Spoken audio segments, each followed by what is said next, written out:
Yeah. Okay. Hi guys. Divine and Rich Rising. Me and Big Sis Keish here. We're just here. We love to talk. Every time we talk, it's always a good time. We thinking we're gonna be talking for maybe 5 minutes, and what we end up talking like two, three 2 hours. hours. Yeah, 2, 3 hours. 2, 3 hours. We were discussing, I don't know if you guys could see this because of my background. Yeah, your background's not. There we There go. you go. The American dollar. We was talking about that, and we was talking about a million other things. And with the American dollar, we was talking about symbolism on there, and then we of course got to talking about a whole bunch of other stuff. See, because Yeah, we do that. That's just what we do.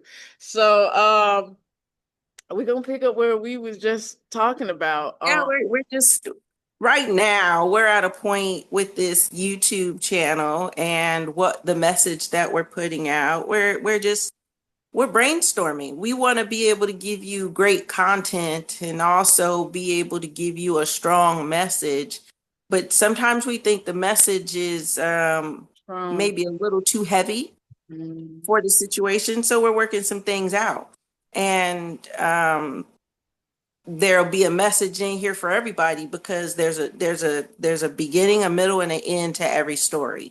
And our story together is starting here.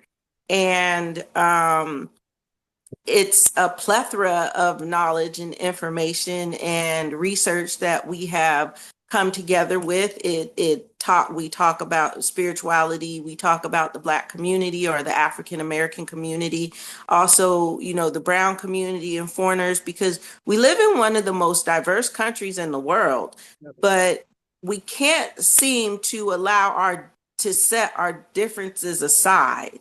And each culture has its own little situation that's going on. And with that situation that's going on, to clean those up and to make a better lifestyle for all of us, not just one or two different cultures here in the United States.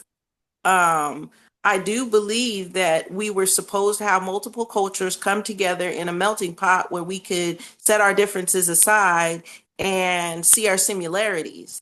And if not one thing, we all on this planet have one similarity, and Mhm. that is we are human. Yep. Now, Yep. how you feel about that, I can't tell you. I believe that I'm a spiritual being having a human experience, and I'm learning to play the mind game versus the reality game and those types of things.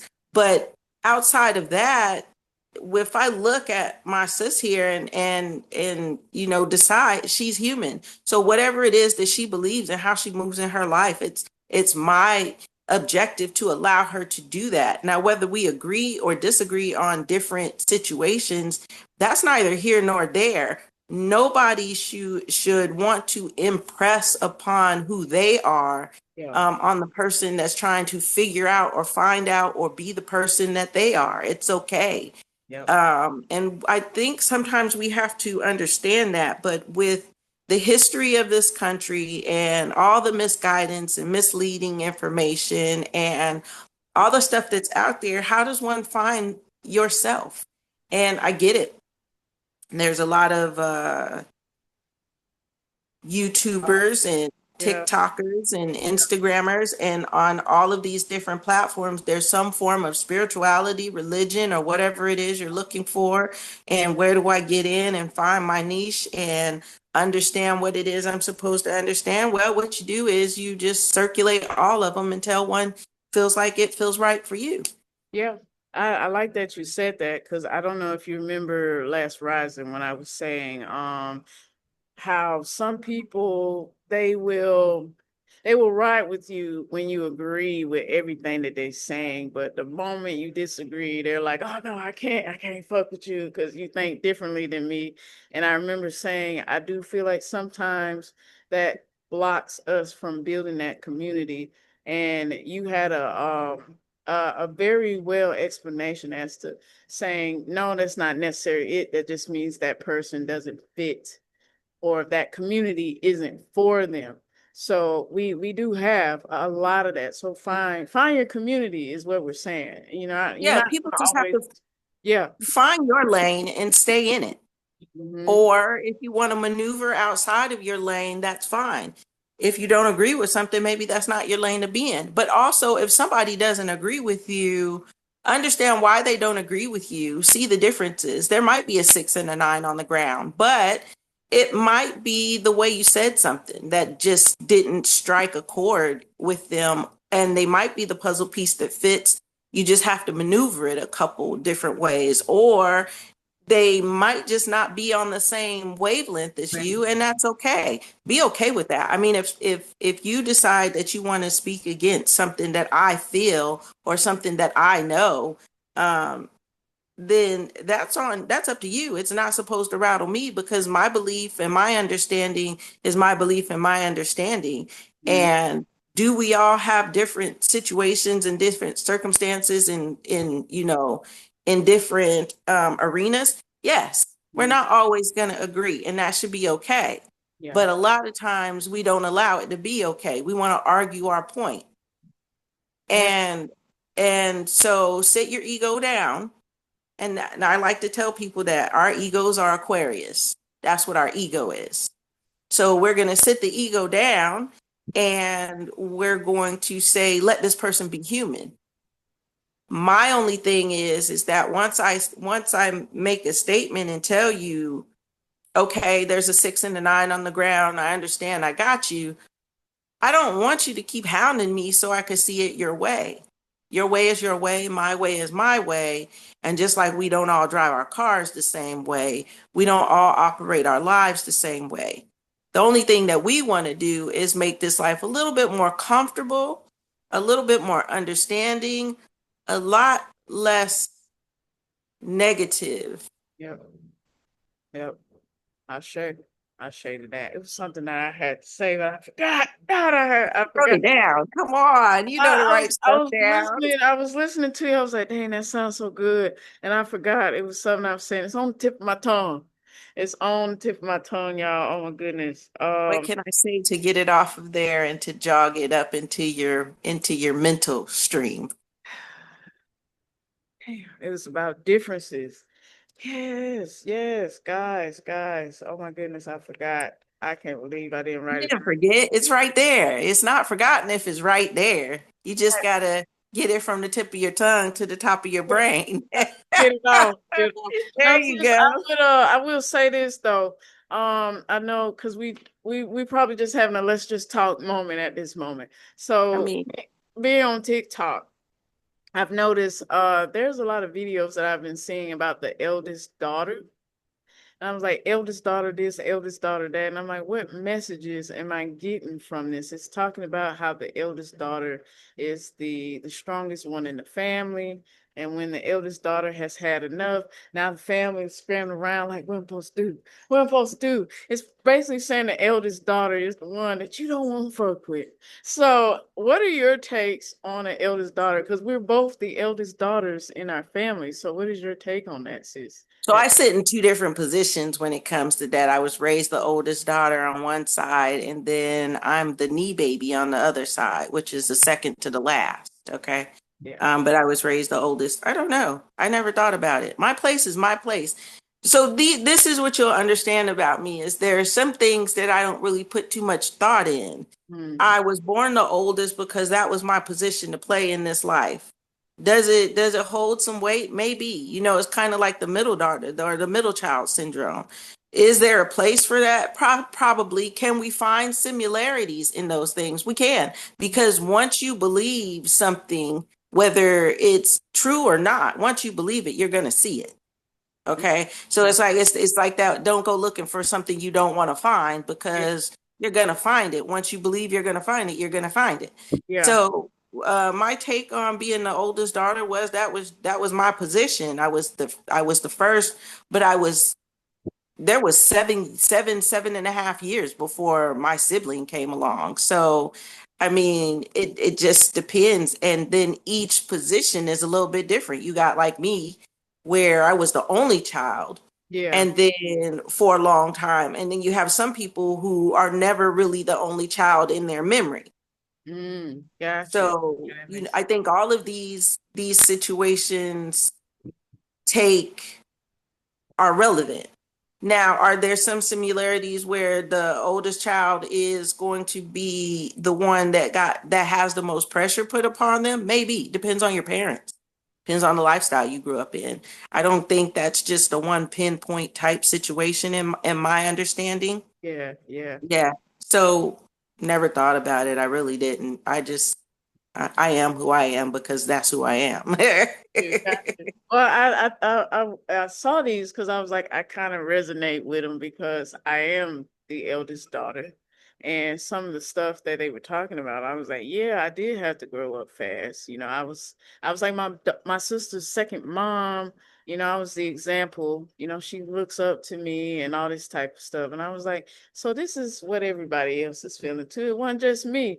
So I wanted to put that out there because I was like, how did you feel about being the eldest daughter? But I get it now. You know, it feels empowering. You know, I I love played being with dolls till I was 15, and my younger brother, I I did made him too. play with dolls. I made him play with me. You see what I'm saying? Did I Yeah. change some diapers? Yeah, but I think when you're young like that, those are the things that you want to do, Hmm. especially when there's a new baby around. You understand? Did I don't know if I grew up young because we're still trying to figure out what life is. So what is grown? And I challenge adults with this question all the time. What is being grown? Who Hmm. knows how to do it? Yeah. There is no blueprint. I mean, we're all making life up as we go. And then when one person succeeds in one area, then the first thing they want to say is, well, I'm successful, but under whose understanding? There are just some things that we have to leave the lines kind of blurred. Yeah. And you said you played with dolls till you was 15. I played with dolls up until I know I was in high school, and sometimes I still do with my daughter. I still tap into my inner child, and I look at it like this. You was like, how do you be grown other than paying bills? I Because think that's all that it is to being grown is paying bills. that's it. But I truly feel like tapping into your inner child is the most funnest thing in the world. I know a lot of us don't. I No, get no, no. Yes, we do. it. Yes, we do. Hold on, because this is what I'm always going to say. When you go out into the world, all you see is high school. Yeah, yeah, So that is not a grown up. That is a person who looks grown, who is stuck I- in high school. yeah, So yeah, they're tapping into that inner child because the inner child has not grown up. yeah, yeah. That's true. They the dark side of it. But are you? Yeah, you throw tantrums like a 5-year-old kid, that's a kid. You tapped in, and I'm not saying it's right or wrong, but what I'm Yeah, saying is that I'm just gonna look at you and say, well, that's who you are, and I'm gonna go. yeah, Yeah, you have a lot of adults still tapping into their inner child. yeah. They have not mentally grown themselves up. Past that threshold. Yeah, Yes. Yes, yes, there's a difference. When you are a child, you think it's a child. When you become adult, you think it's an adult. The problem is that all we seen was other kid adults running around mm, making up the rules, and we tapped in on that and started picking them up too until one day something in us said something needs to change. yeah, yeah, yeah. And you don't have to tap into the dark side of the inner child, especially if that's what you're doing. You got to heal that part of you. But there's some good parts. What is it about you that you love to do as a child? And I remember watching a video, and a lot of adults say, I still have toys. Some folks still have their dollhouse. I love to play with bubbles with my daughter. We paint, we go outside. Now, I ain't gonna hold you. Her trampoline is for like a little kid, and she'll tell me, Mommy, you too big for this. Don't get on this trampoline, you might break it. I'm like, you might be right. I'm gonna just sit here and ground. We got a swing set. We play on the swing set. I love to color in my coloring book. So I find that tap into my inner child, the portion that's healed, is like the most fun thing ever. And I feel like a lot of adults have forgotten to have fun because we're so bogged down with what's going on in society. That's my perspective. Like I we've think some got of them I have big kid toys now, so I'm not going to the little kids section to play because I found I like big kid toys. that's Okay. all right. So That's all my right. big toys is racing my car down the road and literally driving my car. I still roller skate. I like to roller skate. The problem is like I like to roller skate outside, and the area we live in, like it's not really roller skate friendly. But I found big kids, and I think that's the problem, is that there's a disconnect between becoming grown and being a kid. And I think that disconnect is the way that we're handled when we're 18. Yeah, Okay. yeah, It's okay to let go of the child within you.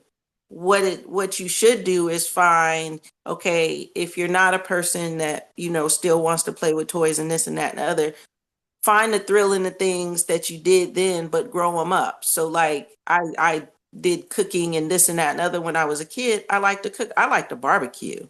You see what I'm saying? I like to do those things. So instead of me still reminiscing on the person I was, I'm allowing myself to be the person I am mhm, and defining that to the point where I can find the joy in, who I am now. It's so many people who don't want to grow up because they're scared of getting old. yep, And to me, that's a problem because we're not guiding our younger generations so that they understand, one, the way that the body deteriorates, one is by not exercising and not taking care of it. And have we been taught to allow our bodies to deteriorate on us? Yes.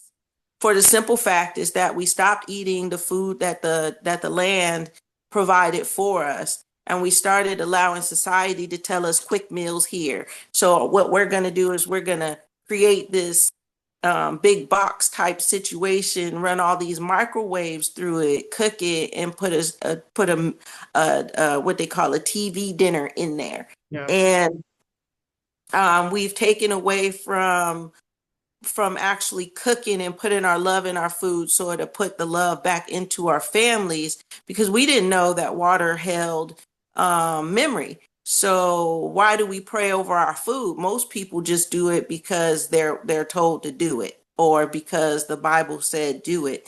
But to actually understand what prayer does and the reason why you pray over your food is to understand not just what a Bible tells you, but what spirituality actually understands. And we took all these things away, and then we relied on watching other people to tell us how to be grown. It's mhm, okay to be grown. It's okay to be grown. It's okay to grow up, and it's okay to find fun things in that era to do to define yourself more as you get older. yep. Oh, yeah. So that's fine.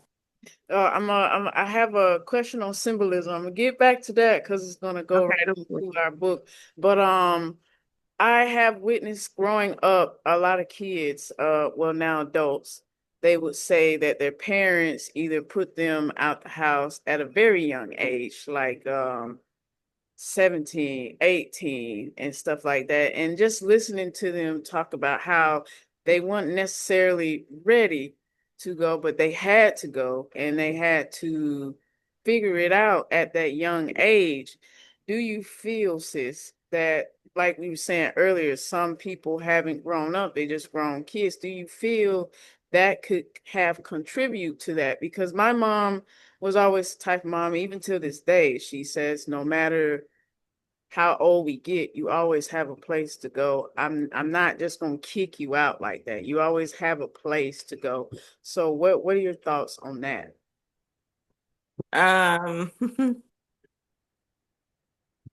I'm trying to choose my words very wisely on this one Gotcha. Gotcha. because, um, ooh. Okay, so look at it like this. We raise our kids to be amazing kids. Okay. We raise them to follow directions, to listen to what we say, to do the things we want them to do, all the way up until 17 and one day before their 18th birthday.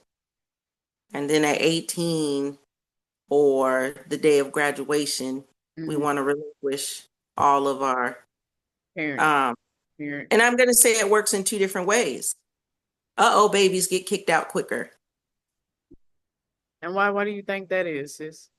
because um, most of the time there was no thought put into having a baby at that point in time. It was just the act that we took place, and after the act took place, now I'm pregnant, and I don't really know if I want you as the dad, or I don't know. You see what I'm saying? There's no thought put into it. And I really feel like, uh-oh, babies, we get the bad end of the stick.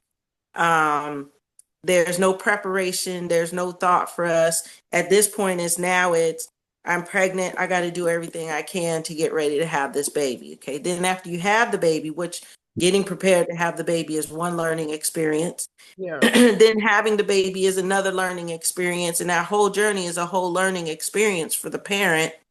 But the information that they have around that is subject to the other adults or lack thereof that is around them.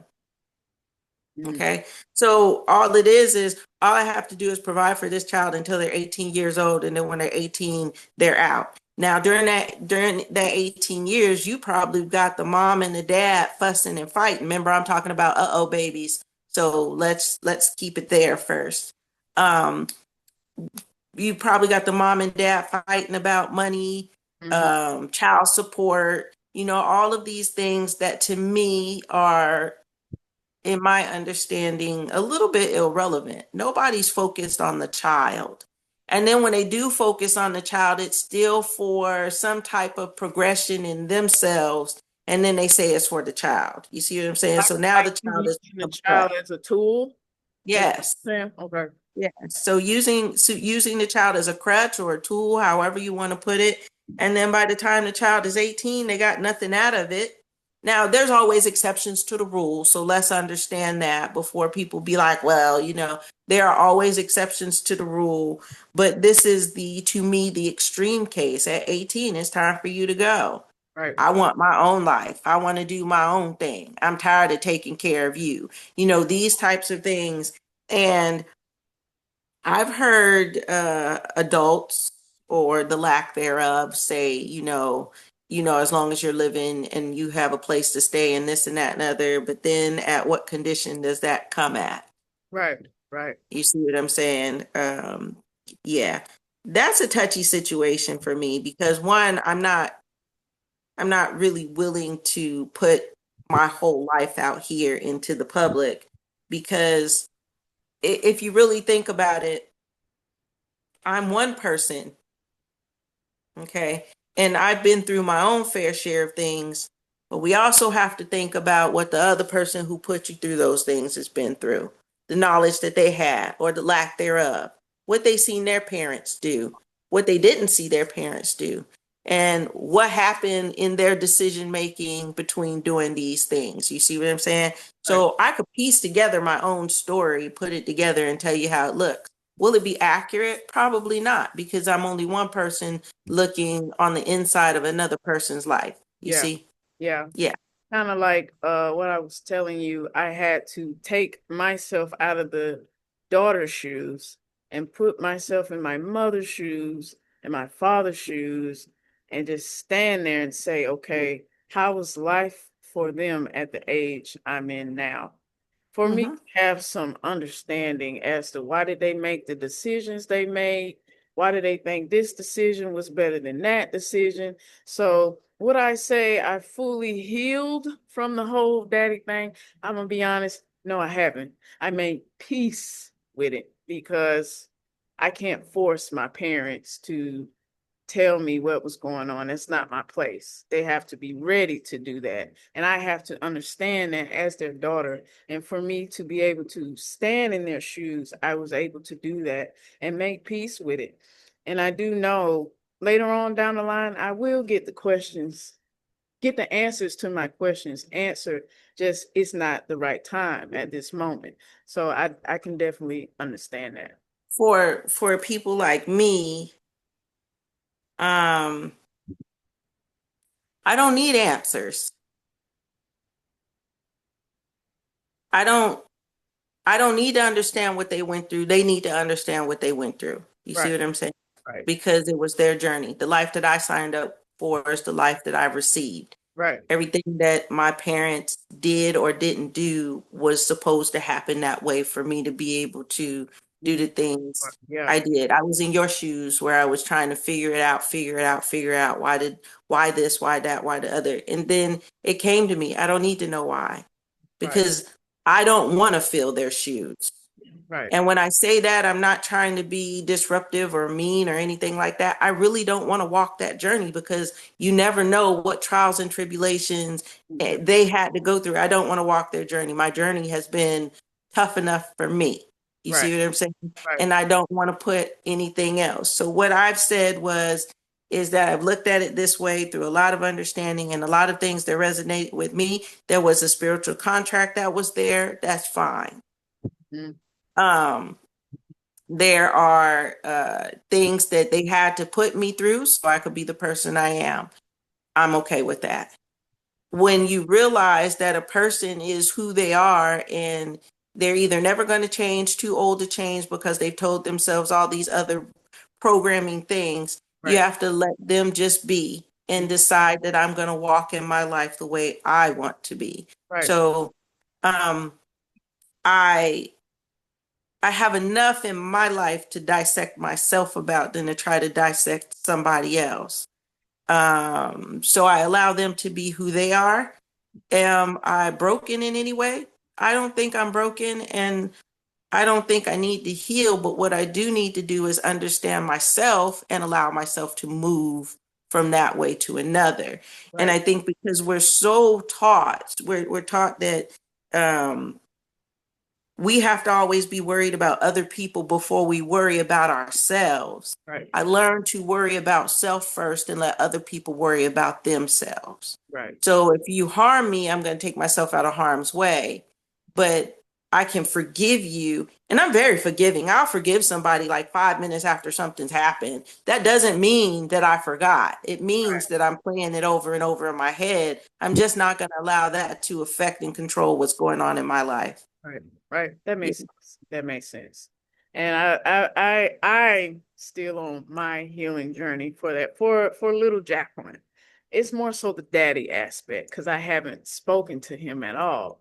But Well, I it's didn't have one. those, I had a stepdad. yeah. So yeah, I had one too, but don't even say that, Jacqueline. Moving on. I really want to continue learning my lineage, where did I come from and stuff like that. And I felt that my parents had the answers, but like I said, I had to make peace with that. For now, I've made peace with it. I'm able to go in with self, sit with spirit. Okay, spirit, if I can't get the answers from the two people who helped me come into this world, and I understand why. How do I get the answers for me about my lineage, for about myself? Where did I come from? What is it about me? Me, so that I can know more about me and myself and be able to share that with my daughter, teach her things and stuff like that. We was talking about symbolism yesterday. It was like some stuff that we say, like when people say don't sweep your feet with the broom and stuff. My grandma used to say don't put your purse on the ground Oh, and stuff like that. wives Yeah, tales. those Yeah. old wives' tales. And I've learned some stuff just by sitting with spirit, and I learned more about my lineage just sitting with spirit, and all of those old wives' tales came up, and I'm like, where did that come from? I'm always asking questions, sis.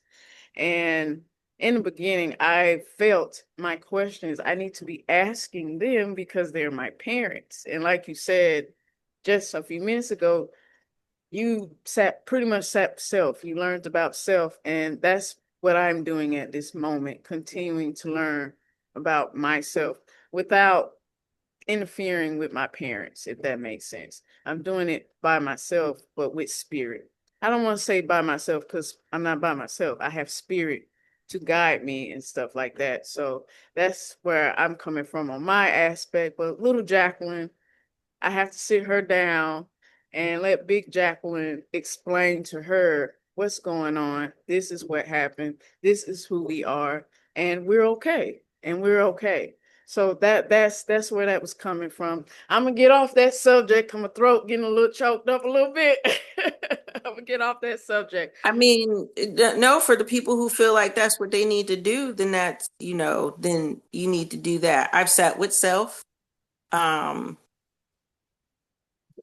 and all I need to do is understand myself. Mhm. I don't, I have no, I have no want Yeah, to figure somebody out. I feel like that's their job. yeah, If you come to the table with me, I want authenticity. right, That's it. Know yourself right, because I can feel when you know yourself. right. I know when people are being authentic and they're not. When they come into my essence and there's still something missing, we have to hold self accountable for everything. Although we'd like to keep looking at our parents, but when do we stop that? Yeah, If we don't stop by 25, then by 26 and on, we'll keep looking at our parents and saying that it's them.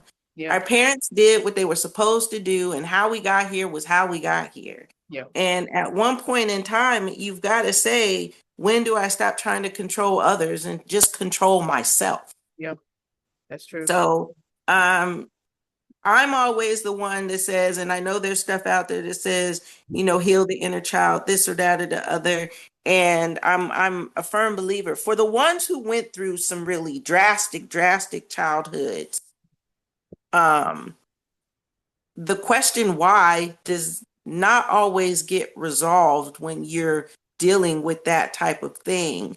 Mhm. So sitting within yourself and understanding these emotions that are arising and understanding the cycles that you see in your life and how to pinpoint where to stop that and go back and recoil and understand that just because this happened doesn't mean I have to allow it to control me for the rest of my life. Yeah, That's a profound moment in a lot of people's lives yeah, because although some of us think our childhoods were devastating, I don't think mine was. There were times in my life where things got complicated, but devastating for me, my childhood was not. Um, but we all internalize things differently too. So if you're a person who has an emotional situation to where your emotions are always you're always dealing with them, then you would need to sit a little bit more with self and understand um, that I need to look at this from a point of view to where I'm not blaming others. Okay. I feel like a lot of times we don't put enough blame on ourselves and we like to blame others, and that's putting ourselves in victim mode. I'm not a victim. I'm not a victim of anything. No matter what has happened to me, I'm not a victim. And so, what I do is when these different things happen to me, in different retrospects, I'm always going inner and looking at myself. I don't have time to dissect somebody else because there's a whole bunch of questions and answers that they may not be able to answer because they don't know themselves. yeah, They know the program, but they don't know themselves. The only person that I can get answers from is me and my higher self. yeah. So when my higher self and I sit together, we sit together and we talk about self. Yep, it's true. Most, So it's easy for me to say, my inner child has grown up to the woman that I am now. And what I'm trying to do is progress this woman into something even further past where I am. Because I can't stay that 8 year old kid, nor would I want to stay that 8 year old kid. It was fun when it was there, but life has to progress. I Um, say. and so that's where I see that. Yeah, and this is me just being raw, you guys. So I wanted to share that because I know there's someone else, could be a couple others going through the same thing. Like I said, I've made peace with it. I'm in a place where I can go in within self and ask questions. And sometimes I put it out in ethers and I ask questions and I'll get my answer like that. And I was like, oh, So I okay. have a question. Why are you not healed if you've made peace? There's some stuff within myself that I need to work on. in that Okay. aspect for Okay. which is why I'm being open and honest about that. That's something with me that I sit with me to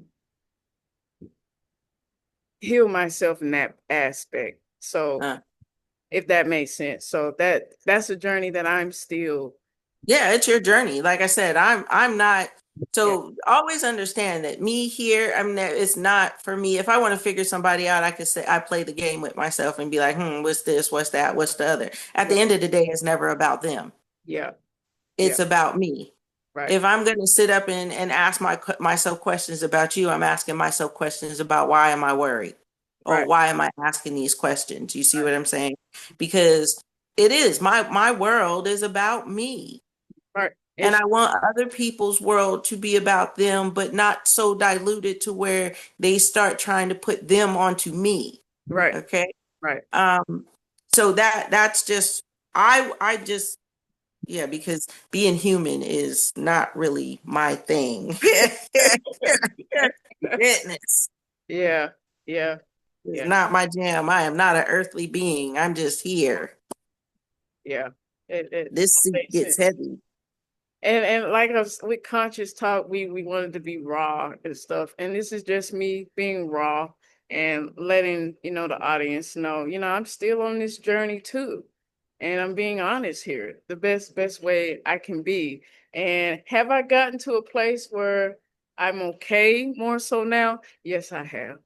I still know there is work to be done, and I can honestly say that without allowing my ego to stand in the way. I can honestly say that. Old me probably would have denied this thing up and down, but I'm being open and honest, and that's part of my growth for me to be open and honest because somebody need to hear this out there. They could be going through it and probably still in that area as to why this, why that, why this, why that. They haven't gotten to that point where they sit with They self. need to ask those questions. They Yeah. definitely need to ask those questions, but ask those questions for within self and not Yeah. for other people. Yeah. Because when you That's yeah. start Hmm. when you start whying other people, it gets murky. Those waters get real murky, and trying to find out other people's whys.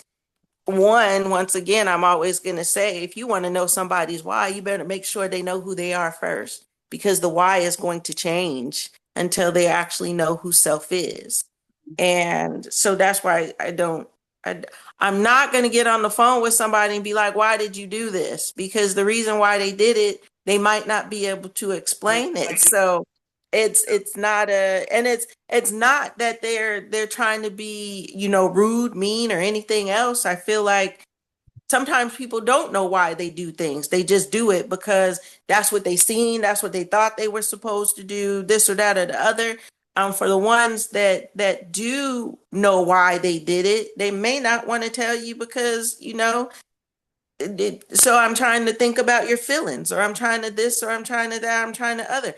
People like me who speak their mind truthfully get the side eye like this because most people think that you're being rude or Yeah. you're supposed to mask their feelings. How am I supposed to mask your feelings when they're your feelings? Hmm. That's true. How am I supposed to deal with, oh, I'm supposed to try to figure out how you're going to feel if I say this? Well, your tone of voice. My tone of voice is always the same. I have a business tone, I have a work tone, I have a friend tone. We all have different tones of voice. Whatever tone of voice you're getting at that point is the tone that you warrant. And it's the tone that I'm using for you. If you're trying to dominate me and you think you're going to intimidate me, then I pull out my voice to let you know I'm not rattled. I'm Yeah. not intimidated, you Yeah. know. Um, but in the same aspect, it's all the whys for somebody else. Why yourself? Why yourself until all the answers spill out into your brain um and you get that aha moment for yourself, because the only person you need to know 100% is you with Yeah. no waiver. Yeah. Oh yeah. So if today you wake up and you want to talk and tomorrow you wake up and you don't want to talk, you have to be okay with that. If Yep. somebody says, "Oh girl, you're flaky because then you'll deal with that on your own." Yeah. That's a feeling that you feel. Yeah. That's not how I feel about this. So At all. It has to be a but it balance. is. Sometimes too much people in this, that's enough. That is enough. I enjoy sitting with myself because of the questions that I have. I get my answers in my peace, in my quiet. I could just be playing around with my daughter and I'm like, oh, that's the answer to one of my questions. And now a portion of me has healed. Now I can move on to the next steps in my life. Baby, don't think just because I'm going through this, I ain't strong. I'm very much so strong. I don't Going allow through what? anybody. Say what, love? Going through what? Hold on, you went out again? I said going through what? What are Oh, you going? with the healing process that we were talking Oh, about oh, earlier. oh. It's just because I'm going through that, that doesn't mean I'm not strong. I am very much so strong. We're always going to go through it. Yeah. Healing, So healing, always a process of life, if that's it how you is. see it. I Mhm. look at it as growing. That's all I'm doing is Growing. growing. I'm not healing from anything because whatever I went through is for me to be able to understand. So it for me it's growing. Grow past this, show myself how to do um maneuver different avenues, see myself in different light, Right. understanding that my growth is all up to me Yep. Yep. and how I get through those things. So yeah, we definitely have that one down on lock. We've because we talked about some of this before in another Segment. Yeah. video. Yeah. Yep. So yeah, I think we're good on that one. Growth is for the person that wants to put one foot in front of the other Mhm. a little bit at a time. Oh yeah. Yeah, you are definitely right. Sis has her understanding. I am still getting my understanding. And the more I get my understanding, the more I unlock myself. The more I No, no, hold on. Hold for on. me. I'm still no, I'm not talking about you. I'm talking Okay. about me.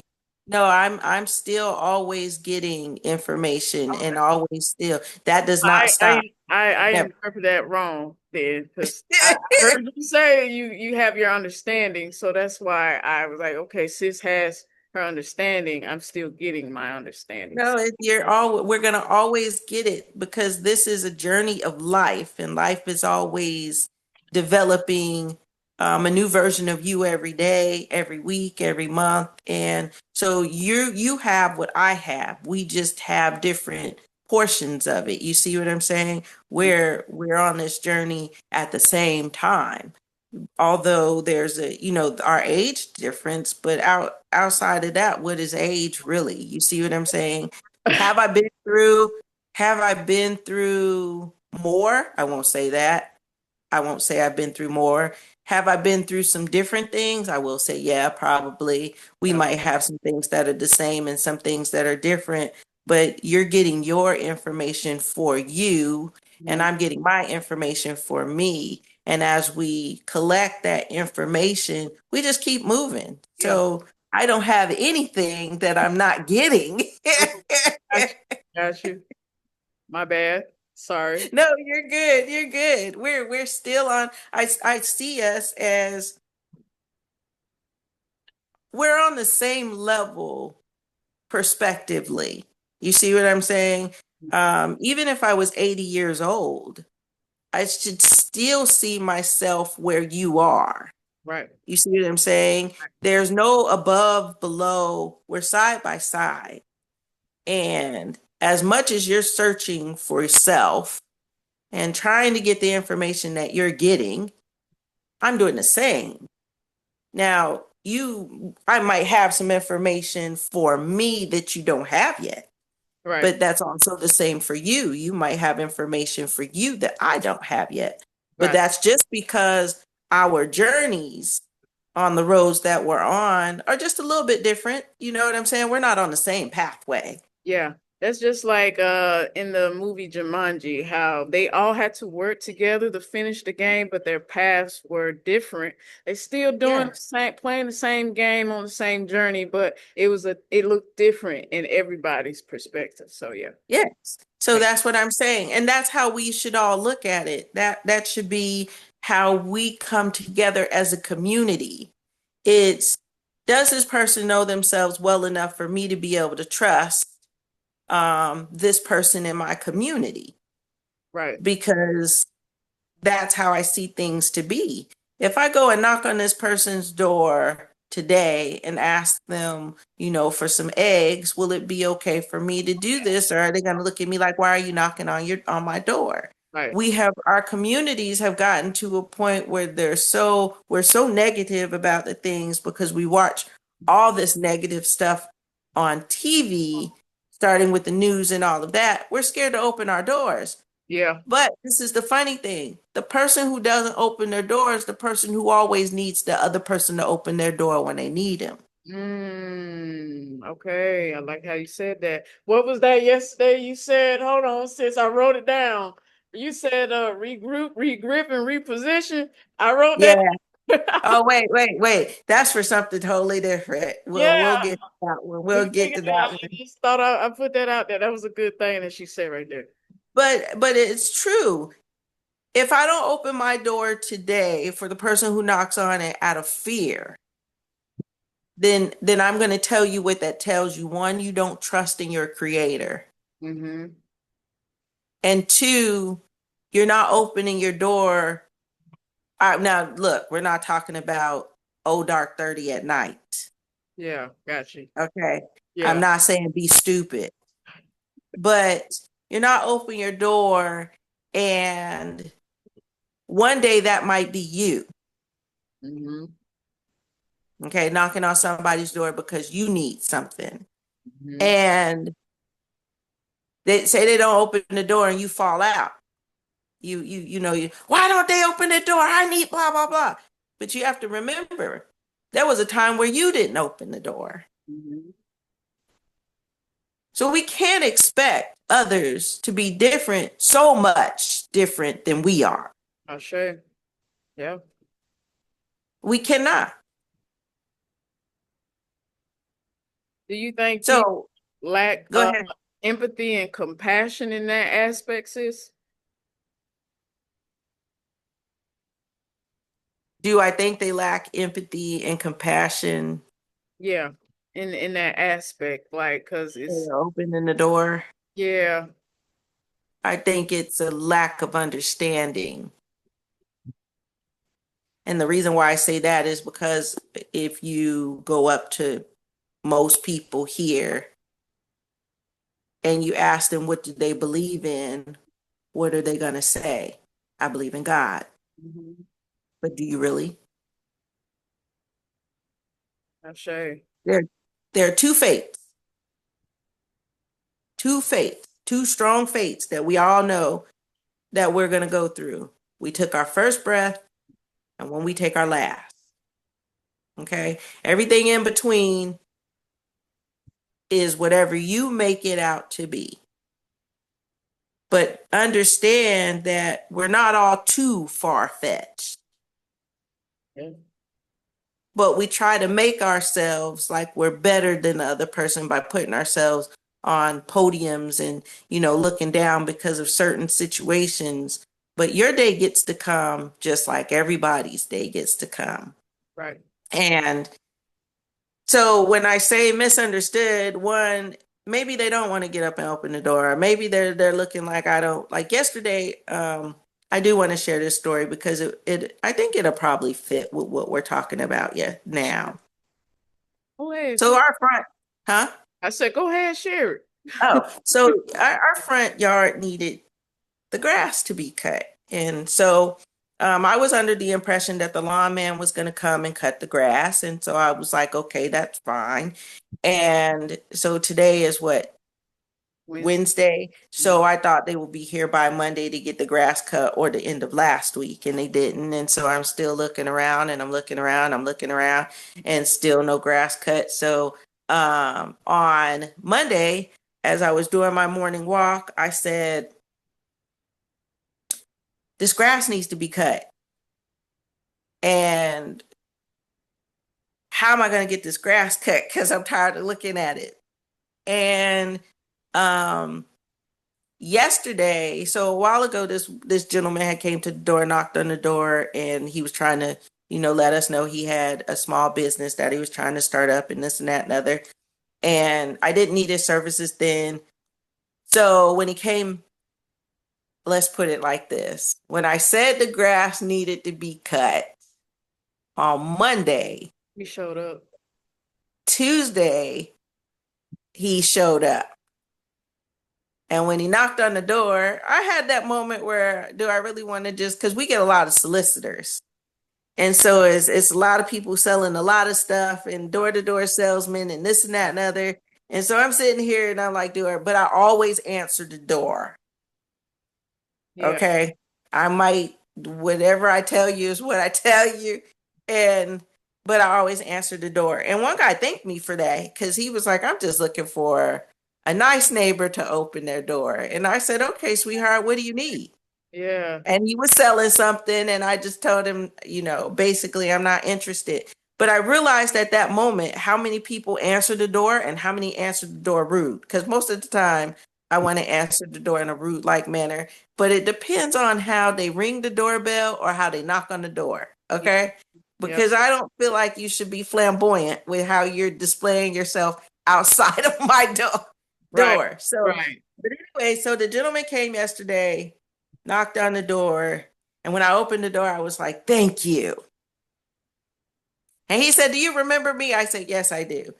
So to make the long story short, I got the grass cut, and had I not opened the door, Grass. the grass wouldn't have got cut, and I probably would have went walking this morning and been like, This grass need to be cut. I had a similar experience, but it was more so they were trying to invite people to the church.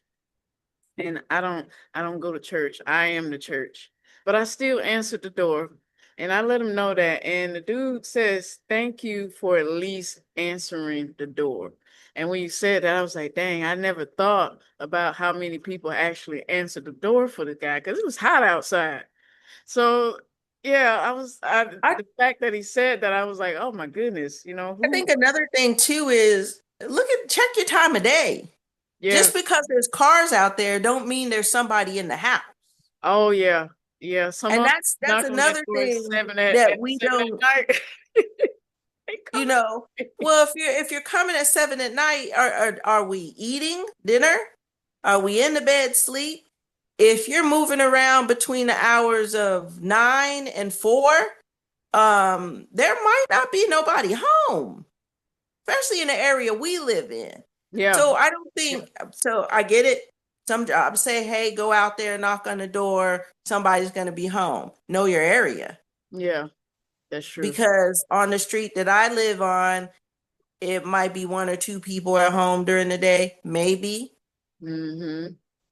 Mm-hmm. maybe. I had some knock on the door and I'm in the middle of cooking dinner.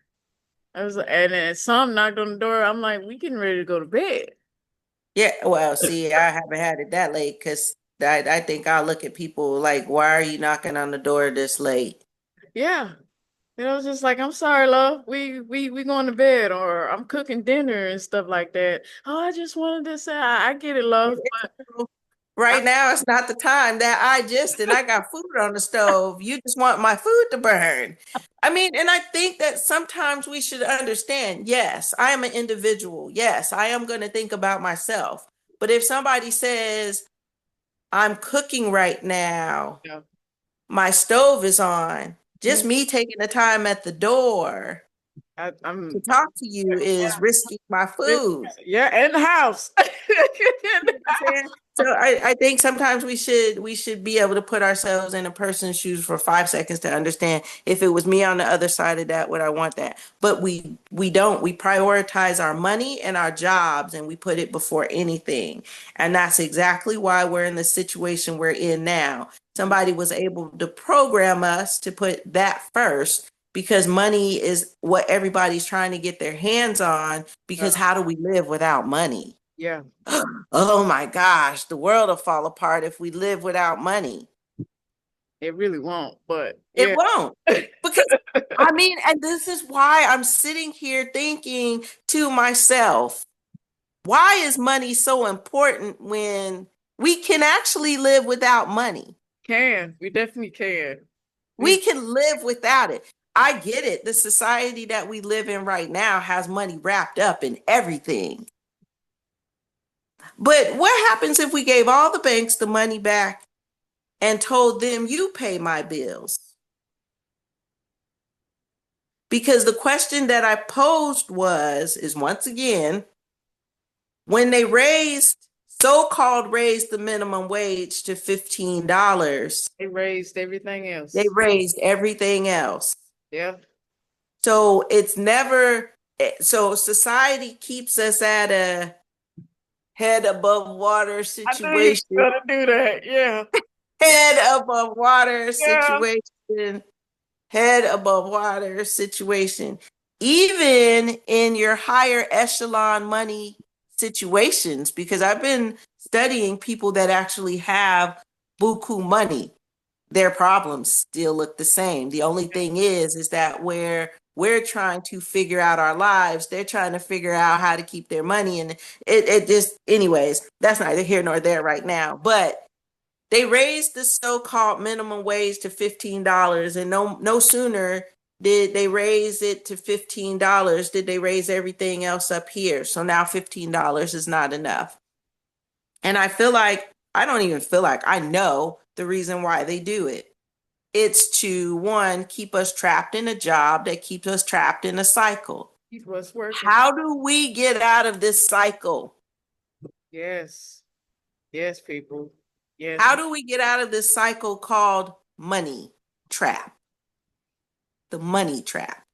How do we get out of that?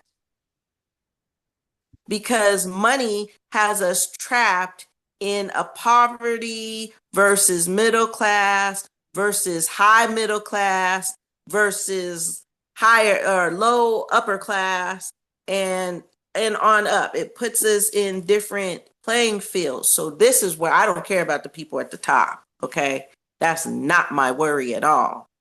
If you have all that money and you still have problems, then pay them off. Pretty much. That's the problem. But what I do have a problem with is when you allow your money to put you on a status where you believe you are above anybody else who Yep. takes a poop in the toilet. You put your drawers on one leg at a time like me. You see what I'm saying? I have a problem with that. Now, when we're at our poverty level, $1, maybe two will get you some seeds. We've got to start being creative and thinking our ways out of the lives that we're in. Because if we don't, we're going to be stuck in a money trap, and the money trap keeps us in poverty.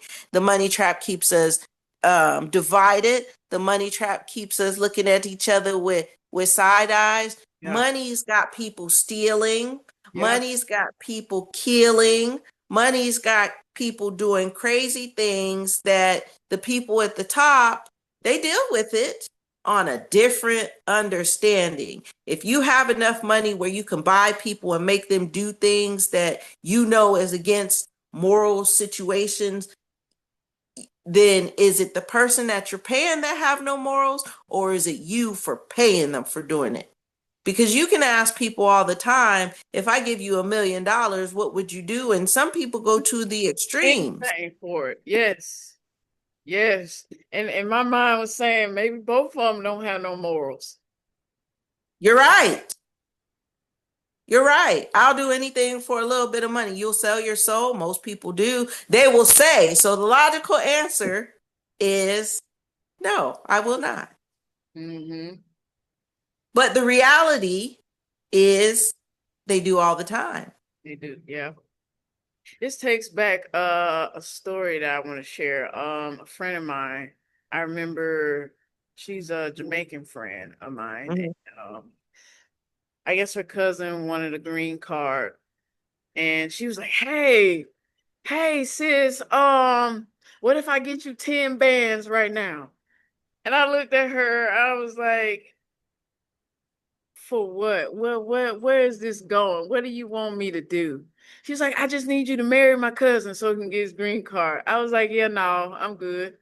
He's like, but I know you need it. I was like, Yeah, but I don't need that much. I can find other ways to do it. That's not how I want to get that. I'm sorry. So you're It willing to turn down 10 bands. It's like, yeah, I do not want to marry your cousin. now That's not in my morals. I'm sorry. I would have I I'd rather be have on the side of the road. I'm sorry. I have I have done I have attempted to do some craziness, but um and I get it. When you can't see a way, you try to make a way. Hmm. Okay, I do. Um Thanked her for it, but no thanks. but I will say that the money trap is what's got me thinking the things that I thought. Now, have I been at my lowest? Yeah, I have. And have I been at a high point in my life? I have. The problem is that the money, when I say money trap, it's definitely a trap because Hmm.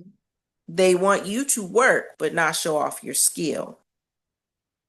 And then we as community, African American community, we have skills, but then trying to get people to, pay money for those skills when you have like the competition is strong at times because you have companies that have machines that can pump out things Much quicker. way quicker than if you're making it by hand. Yeah. Okay. And people, like you say, want that quick gratitude. If I want this candle, I want this candle now. And if I can get it from Walmart versus buying it from my next door neighbor, I'm gonna just go to Walmart. One, it's cheaper. Yeah. Two, it's got this look. And then you see what I'm saying? So it puts people at a point of go to work. Hmm. But that go to work mentality is 9 to 5 with no real incentives. At And all. when I say no real incentives, I look at it like this. If you're making $15 an hour and they're telling you your incentives is medical insurance, dental insurance, all these different things. Well, to me, insurance is the biggest scam that has been put out there, but we Yes. haven't we haven't been able to figure out how to tear that one down. But not only that, these are not incentives because I have to pay into these. Yeah. Hmm. You see what I'm saying? So now my paycheck, the little bit that I'm getting because they done raised everything above here, all because they decided to give us a little bit of money here.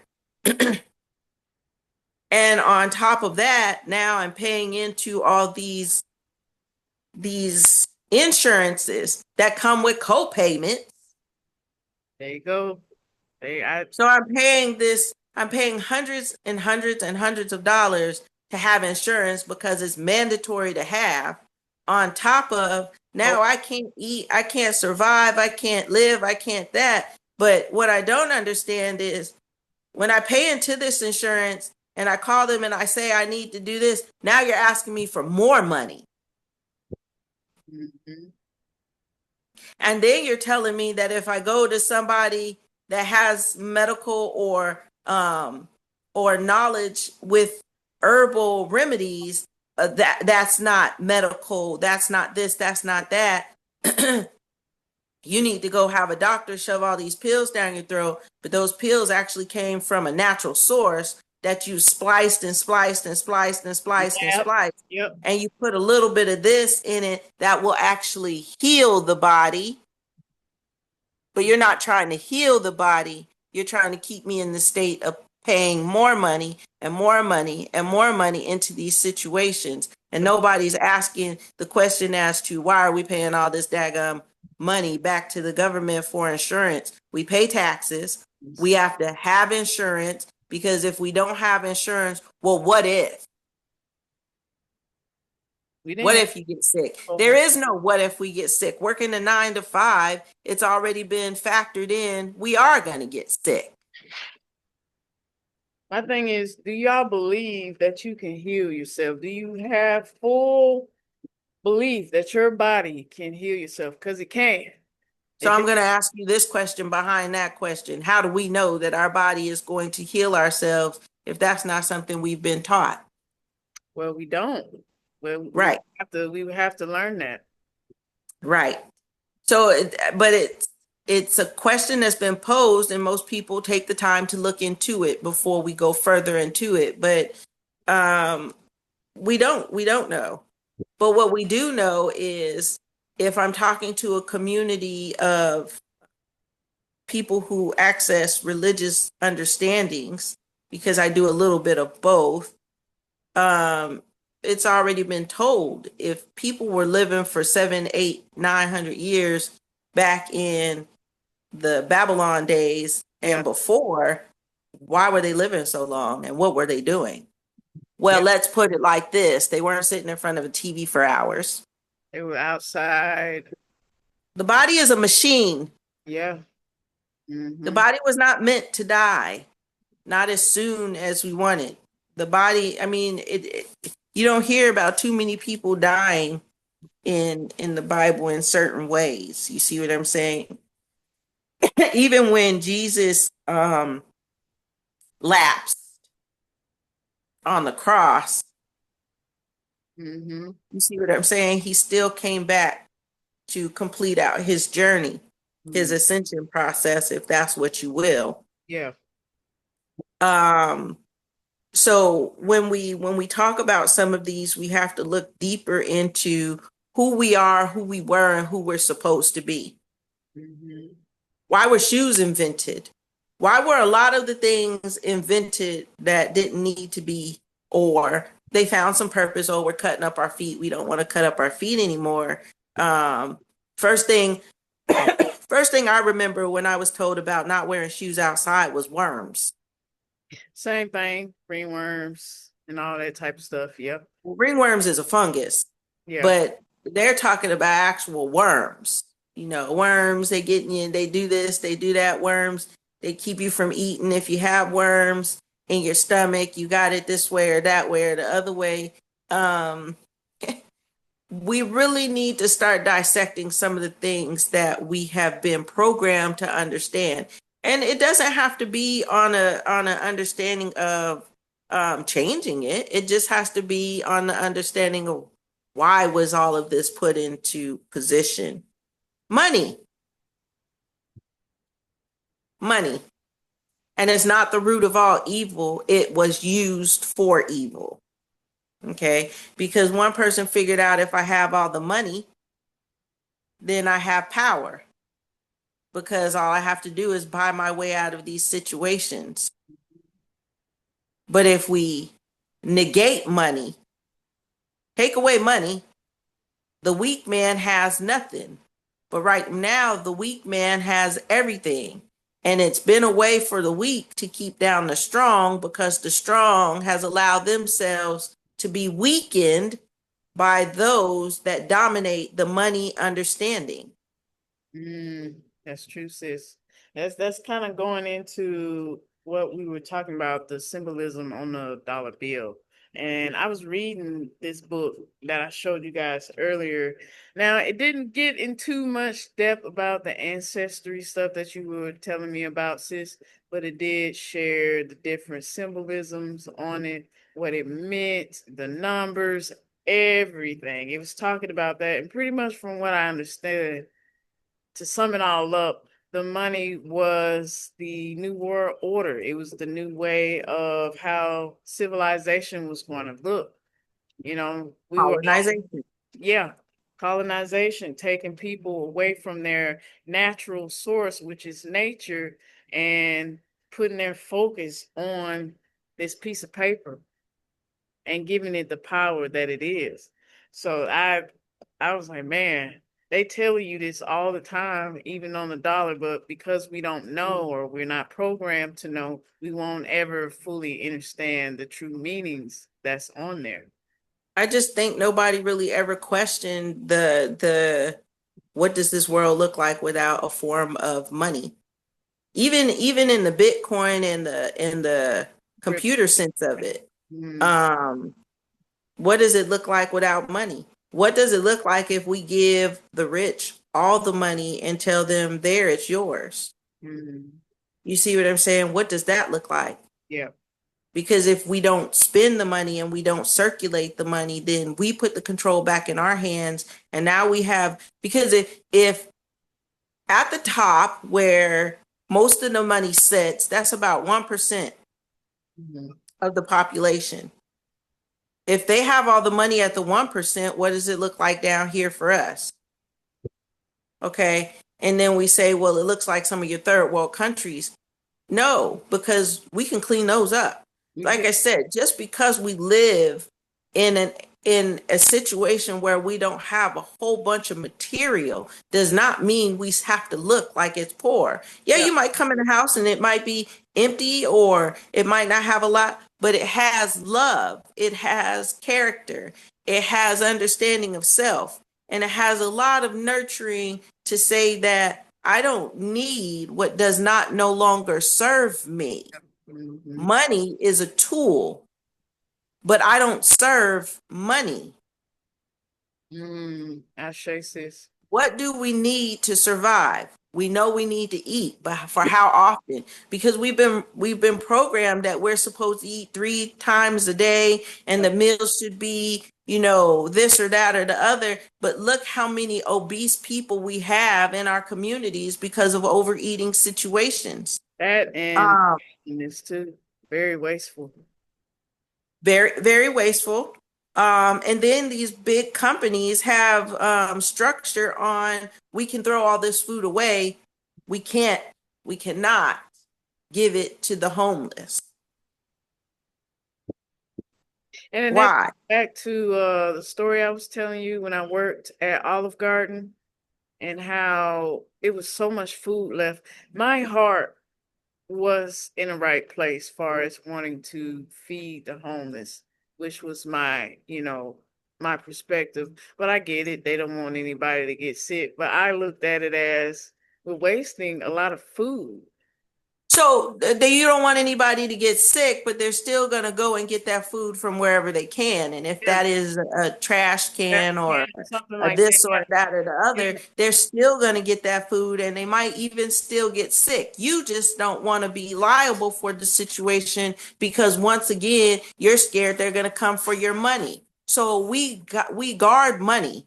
Mhm. Money, money, money, money, money. We wrap our arms around money, money, money, money, money. Money has become a source of disregard for life, disregard for understanding, disregard for other people's notions. But we're told when we go outside, we need to regard everybody's feelings. But when it comes to money, it's all about that. It is. If you look in our governmental systems and you look in our traditions, money, it's all about money.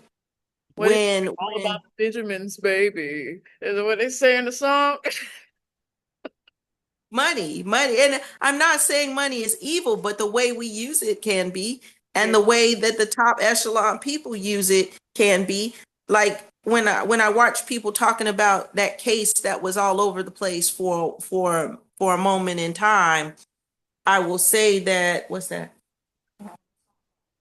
Oh, so when this case, all I heard people saying was he held our lives in regard. He was able to control, my life from a standpoint. How do you let somebody else control your life? Money. That person has $1 billion and I have a couple $100 or maybe a couple $1,000 in my bank account, and I really need this job because the job is going to provide me with fame and fortune and money. And at this point, I will clean up anything he wants me to. I will do anything he asks me to because I want to continue living this type of lifestyle. Yeah. How about we live a rich lifestyle on a low, low budget?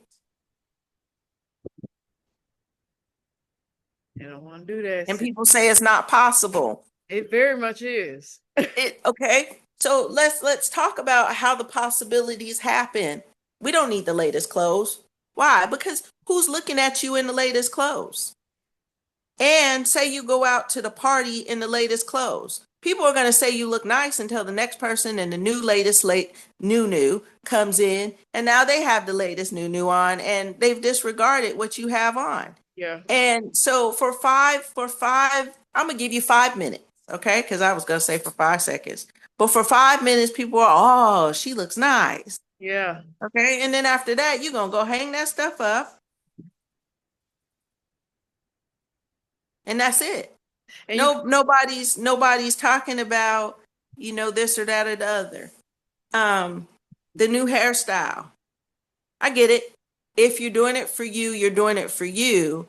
mm, But is it cutting into your finances where you can't live a fabulous life on a low budget? mm-hmm. A fabulous life we can live, and I'm going to put this out there because this is what's on my heart right now. We can live like we live in Dubai in the projects if we wanted to.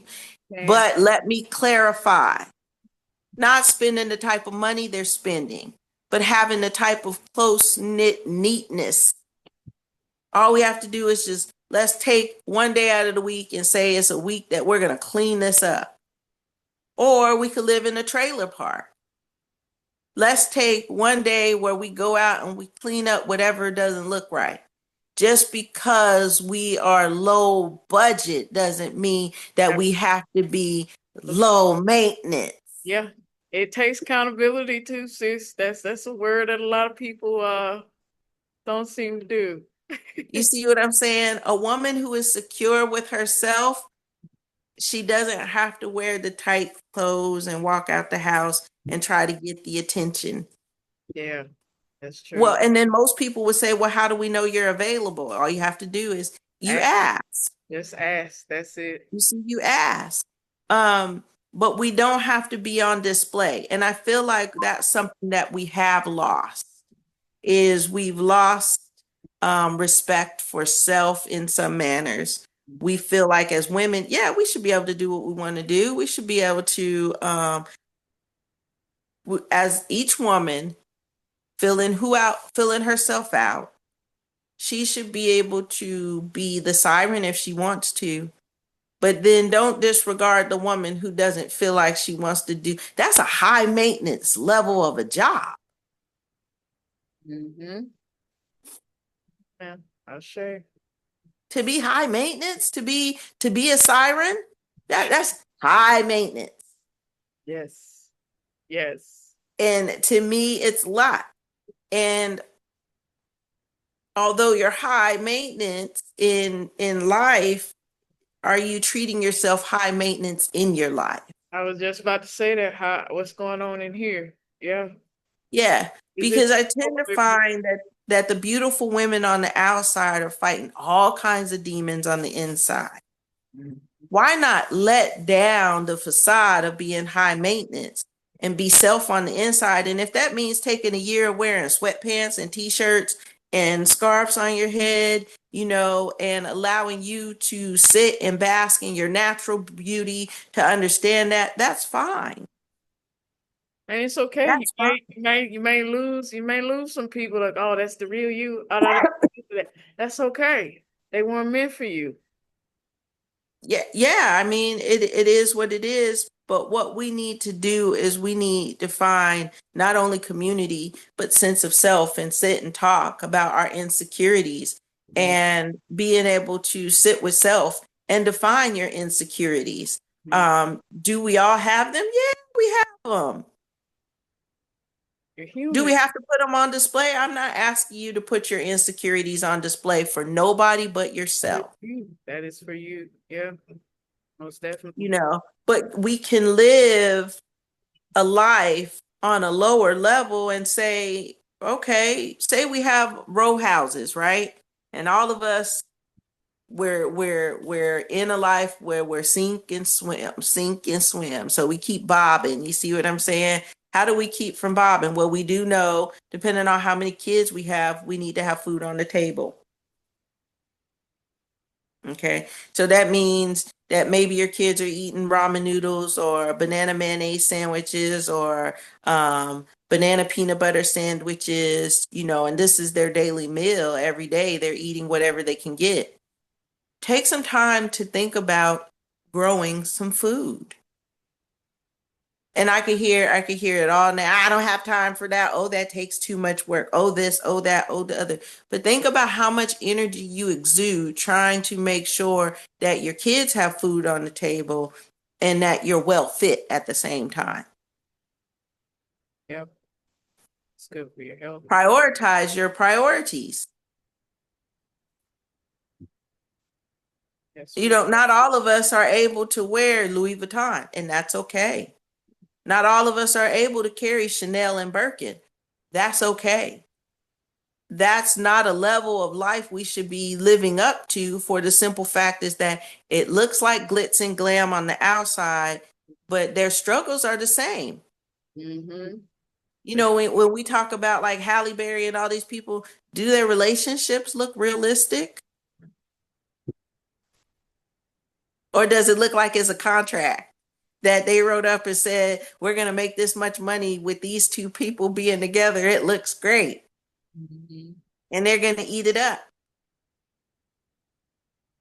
So let's really sit back and really dissect our lives piece by piece. If you don't have the education to make you a Harvard lawyer or a MIT tech, or somebody that's been to these big name schools that can get these certifications that you actually paid for, that says you have knowledge in this area, but it doesn't say that you was in the top 1% of your class. Eat yourself. Most definitely. Okay. So, Your doctors only know the textbooks that they learn from, and then yeah, they intern. Is a whole bunch of guinea pigging out there. I speak from example. Have I seen doctors that have been older guinea pig? Yep. I've seen them use us as guinea pigs firsthand. I also had I remember, I don't know if this coincides with it. I do remember a couple times where I would go and get my checkup and they would, hey, we got some interns here. By the way, I'm getting a pap smear done, okay? I just want to get in and get out. It was like, oh, we got a couple students here, interns. We want them to watch us do your pap smear or something like that. And I'm just like, what? No, baby. So I mean, I understand that because they have to learn, but that doesn't mean that they was the smartest, and it doesn't mean that they were actually put here on earth to be medical practitioners. Mm-hmm. You see what I'm saying? Yeah. People, when they think doctor, they think dollar signs, and Yeah. some specifications do put dollar signs on it. But where I see their dollar signs coming from, especially as like a family practice doctor or a doctor that works in a whole bunch of hospitals or whatever, I see pharmaceuticals because that's where they're making all their money from. Yeah. All I have to do is push this medication on this person, Yeah. and that's going to just keep putting money in my pocket so that I can pay that large bill, that large school loan that is still looming over my head, and keep me allowed to live. So at the end of the day, it's still all about money. So, sis, I have a question that came up to mind. We both know knowledge is free, Is it? and that's where my question comes from. Why are universities and stuff like that having people pay for this knowledge if we got, all of these books and stuff like So that? you're not paying for the knowledge. Okay. You're not paying for the knowledge.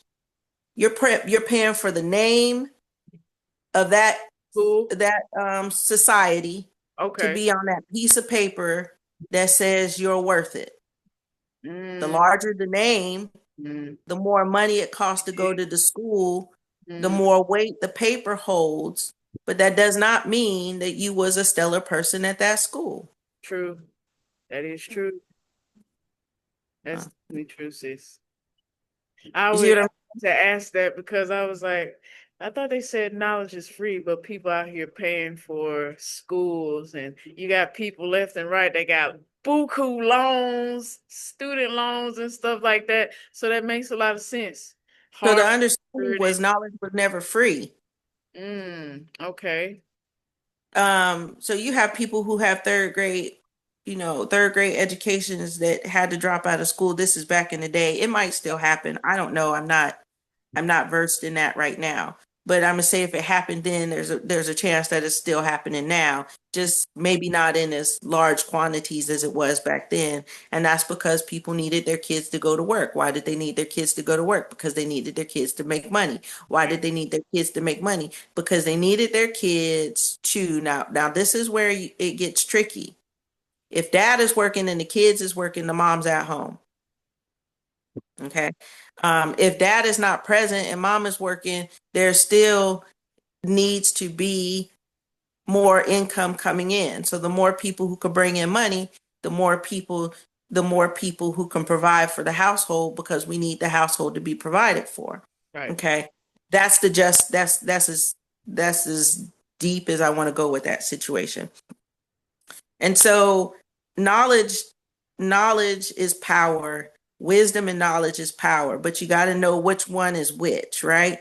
Right. And to be able to take the kid out of school and put them in the workforce gives them more skills and a little bit of money, but it doesn't give them the understanding of being able to make it past the third grade, graduate with a high school diploma, go to college to some big name place. In order to do that, you have to, one, have the drive and the understanding. But if nobody else does around you, you won't have it either. Mhm. So when putting school, once again, this was all a cycle to put us in. School will put them in school. So it's supposed to be that public school is free, Mhm. but it's not. But it is. Meaning that you don't have to pay to put your kids in school. You can sign them up, put them in school, and they go to school every day. It costs you nothing, but it still costs society something. But while society is paying for this education through their taxes and the government, they still get the lowest education because they're not able to pay a substantial amount of money for them to get the higher understanding of knowledge. It has me question, what y'all doing with all this money then, if you're not able to do that? It stays, so our government basically writes their own paychecks. That's where it goes. Mm. That's why I said in the African American community, we are the number one spender, Yeah. consumer, spender, whatever you want to say. We're the number one. Why? What's the purpose of this? Why do we need to have all of this stuff? Because what we're not seeing is we're keeping ourselves in a cycle of being exactly where we are, complaining, but never making it fully to the top. And for the onesies and twosies that do make it to the top, that do have over $1.5 million, what are they doing to educate their community that they use to get to the top, educate their community down at the lower levels? Nothing. Nothing. They exploit us. They exploit Black people, not just Black Americans. They exploit Africans too. Yeah. It's seems like we have made it very easy to exploit us Okay. as people of color, Hispanics, Mm-hmm. African Americans, Native Americans. We've all been exploited to the point of how do we get out of this hole that we have dug ourselves and allowed somebody to help dig for us? I just had a download. It was like how, I don't know if you remember those commercials when they like, if you got a penny a day to help these children in Africa or something like that. I remember seeing those commercials, and then I would see like different shows where they show all the other parts of Africa. They be so beautiful, be so lively and rich. And I'm like, why don't they put this on TV more? Because that doesn't generate money. If somebody sees you're surviving, why am I going to give you money? But if somebody sees that you're at a lower level than I am, yeah, I'm gonna pour money into it because, oh my gosh, these poor kids, I need them to have. But we don't do that in our own country because we have kids that look just like that here in America. We do. We definitely do. And There's sis, not always clean water. oh no, That's a facade. There's not always um built up living situations. If you go out there and you go in the right areas, there are states that are just decaying. yeah, yeah. Oh man. And that's not even getting talked about. No, it doesn't get talked about. It gets looked over. It gets swept over and it acts like it's not here. So when I say that there are some things that really need to change. It does a lot of stuff. Starting with the circulation of money. Want to have power? Stop circulating your money. Stop buying these big name things that don't put any relevance back into your life. Stop. Just stop. Just stop spending your money in places that aren't relevant. And then if you see that you're spending your money at the grocery store and you're buying enriched foods or over processed foods, and you have been, excuse me, diagnosed with diabetes or high blood pressure. Oh, You got some sorry. water, big sis? No, I'm good. Okay. Stop spending your money in these areas. Mhm. Start dwindling down on it. Now, sis, now we were mentioning about the symbolism on the dollar. I do want to ask, what is it, any symbolism on the dollar that you want to share about it that could like help people to have a better understanding of what this piece of paper is to The also fact that it has "In God We Trust" on the back of it is, to me,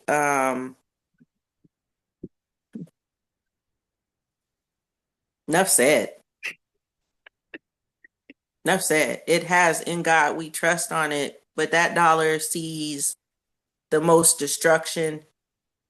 It sees the darkest of dark places, but it has the name of God on the back of it. Do you really, really, really think that we trusted in God if we circulate that money in a place that it shouldn't be circulated? Shay, what God y'all serving? Because that's not my God. That's my question. That's That my question. question that I Because that's devastating. mm-hmm. That's devastating for you to put something like that, so profound,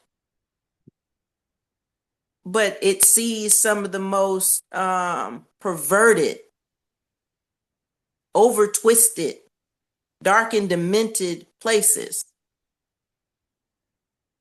It's used as a tool to evil more so than good. Yeah. Because even the good that is posed upon it is an illusion for somebody to be able to dominate and overcome somebody else. Mm-hmm. How much blood is on that dollar? And it says, "In God We Trust." And then How many wars? what type of God is that? That was about what type of God would want that? Like I said, that was enough to be said. That those dollars have seen so many war circulations. And although we're told that the war is one way, I'm pretty sure in other countries they're told it's another way. And why do innocent people, why do they have to die for this? Why don't the government why are our government officials not military people?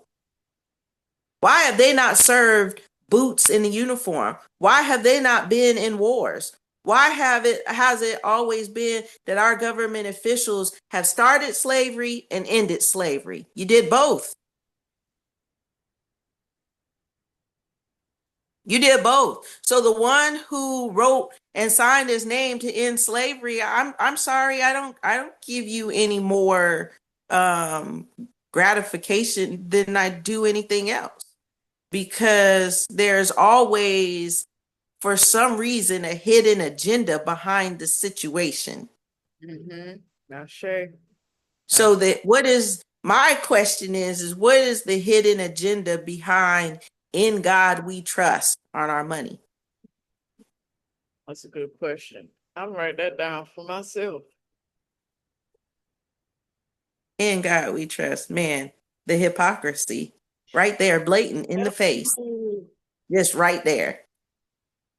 I I'm guess one would say, well, we couldn't put the devil on there. Well, why not? Because, and I mean, and so I'm not a heaven and hell, devil and God type person. I'm not going to go into that either. But I still do understand how profound God is. And you put "In God We Trust" on money that does some of the most devilish things. like, make that make sense. It That's doesn't what I'm trying to say. Can we make that math. make sense? Like, That math serious. don't math. And since when I was reading this book, I was like, hold on, wait a minute now. There's a lot of plagiarism going on up in here. Isn't that against the law? Like, I was like, huh? Um, only, only, only, only for people who can't pay their way out of a situation. Mm, okay. Okay. Because you got, Rules. So the rules only apply to those who can't afford to pay themselves out of when they break them. mm, Because everything has a price tag on it. Everything. shit. After you bleed us for all the money out of the insurance, then you bleed us for the money to get the money that I paid into to get the insurance. So I have car insurance and I'm paying a substantial amount for car insurance. But if there's ever a car accident, now I've got to pay you extra money so Yeah, that you can take the money that I've already paid you to fix the car. Make that make sense? that don't Please, sound somebody help make right that at make sense. all, bro. It don't sound right. It's almost giving you coming up above water and they just saying, go on back down. Go on Yeah, back exactly. down. Exactly. Human trafficking. Human Yeah, trafficking is rich man's situation, not a poor man's situation, because only the rich man can pay for stuff like that to happen and go away. And the few that have been caught up for that situation had got caught up because somebody with more money wanted to be more powerful than they felt that person was. It's all demented. It's all one thing there is it's all demented. First, you put "In God We Trust" on there, but then you used it for everything under the sun than what God would have said it was supposed to be for. come on now. Churches take money that say "In God We Trust," and each minister, pastor, preacher, father, whatever stands on those pits have done something. The Catholic Church has been through pedophilia. I'm telling, hush, Jack. Okay. The Baptist churches have been through greed and pornography. Sis, the true crime documentaries You that see I've what I'm saying? seen on, If you really want to come down to it, what good does money serve that we've made it serve? We're supposed to bleed money why would we want it at that point? because the rich want to drain the poor for the money, and the rich want to spend the money on whatever it is that they want instead of circulating it back around. There's enough money for everybody. This country does print Nobody its own money. It for prints its own money. It prints its own money. yeah. It prints its own money. So therefore, why are we not out traveling the world, spending money in all the other places, circulating it? Because people want to be greedy. Greedy because they want power. Because yes, they know that the more money I have, the more power I hold, because I can buy you. You're just a dollar sign, Pretty and much. I have so much money I can buy many of you. So I'm going to put you in a job. This is how I'm going to give you a wage of $15 an hour, knowing that right now we live in an economy that's 30, double that or more for us to live and actually thrive. And they're like, nah. So what we need to do is learn to live without the money. Learn to live without the money. Just enough money to keep a roof over your head. And if you're smart, you won't buy a house. You'll buy land. Build your own house. Who cares what it looks like? Mm-hmm. If you're even smarter, you learn how to turn a tree into a house. I've watched it. Because my mentality is if there was an Adam and Eve, what were they doing when they got cast out here from They the had to be land of self-sufficient. plenty? They had to be self-sufficient. They got Yes, where did they live? Who was building houses then? them. They did it themselves. Oh, well, that time is outdated. And I'm thinking to myself, well, some of the things back then were more relevant now It is. than some of the things we're doing now. We're whining about we live what, 76, maybe 80 now. We whine about that. Do you really want to live past that? Do you want to live past that? Because if you wanted to, then you would figure out how and stop listening to society, because society's all about money. They're all about the in God we trust that they don't really trust in. Show me. Show me. For real. In God we trust. My question was to everybody who said that that was really a thing, in God they trusted. Why are you scared of COVID then? Well, it's only the dirty people that's getting COVID. I was homeless during COVID, and the homeless was not really getting COVID like that. They weren't, sis. They were not. They were not. I know. Nobody in my family, while we were homeless, we didn't have COVID. So what are we scared of COVID for? It's the dirty man's disease. Everything is the dirty man's disease, and everybody swears they're not dirty. That was a man-made disease right there, but okay. I don't even know if it was man-made, but what I will say is, like the one guy who got me, they ain't dropping dead in the streets. And if they are, then the only people who are the ones that suffer are the ones that are still living, because the ones that have dead have already transitioned. Mm-hmm. Yeah. And we're so scared of that one fate that we know we're going to go through. We don't have any, I got to get all the money before I die. Right. Get all the money before you die. And then what you going to do with it after you die? Because the funny thing is that you're going to come back as poor as all get out. You don't die anyway. Hell, you die every night. You see what I'm saying? Once you transition it, you come back. Woo, you going to come back. You're going to come back. We need to learn. I really do. I believe we need to start to learn to live without money. That's true, sis. I don't even know. I think they used Corey shells back in the day in some Depends on where you lived. Yeah. Depends on where you lived. Yeah, that's what I'm saying. Some communities use Corey shells or something like that. Yeah. It just, I mean, you use creativity. Yep. How about that? You see what I'm saying? Because I can't do nothing with a shell. But what I can do is, if you can make something that I don't want to make or I can't make, and I mean, there's nothing that I tell myself I can't do. If I want to learn how to do it, I'm going to learn it. In no way, shape, or form. You see what I'm saying? If it intimidates me, I will back off from it until it sinks in, and then I'll go back at it. But I don't tell myself I can't do anything. Yeah. Yeah. Yeah. But I was telling you the other day, when I don't have screens on my window. So I was like, oh, I can make that. I can install that myself. Yeah. You see like people work on their houses all the time. You see people build houses. You see people turn vehicles into houses. We need to really start getting creative, because at the end of the day, the people at the top want the money. And me being the person I am, I say, give it to them, give it all to them. But don't buy their stuff, getting yourself locked in. Don't keep eating the stuff out the stores that's causing us to be sick, because that's what's happening. The ramen noodles, yeah, they're great, but every day ramen noodles isn't good for the system.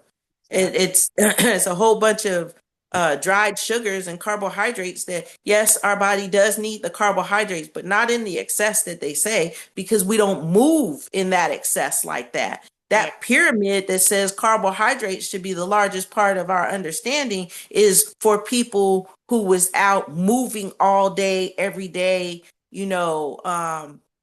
and that was their lives. Our lives don't look like that no more. So we're sitting around and our bodies, our muscles atrophied because I started to notice that's why older people hunch over, especially women. The breast weight gets heavy. And if your back muscles aren't sturdy, then it's going to take and start pulling forward. If your core is not strong, your stomach area, if that's not strong, you can't hold your body up. And your thighs and your buttocks because all of that is what keeps the body lifted. And if you don't keep that stuff lifted, you start to hunch over. And age is only a crippling effect of saying that I'm too old to do that. I call BS. It is BS. I call BS. Your muscles hurt because you're not using them. Oh, this hurt. Oh, that hurt. It's not because it's overworked. It's because you stopped working it. Well, the doctor says that I have this situation. Okay, well, then figure yourself out of that situation because the doctor just wants you to keep coming back and running tests on you so that he can run up your insurance that you keep paying a co-payment on so that he can keep getting paid.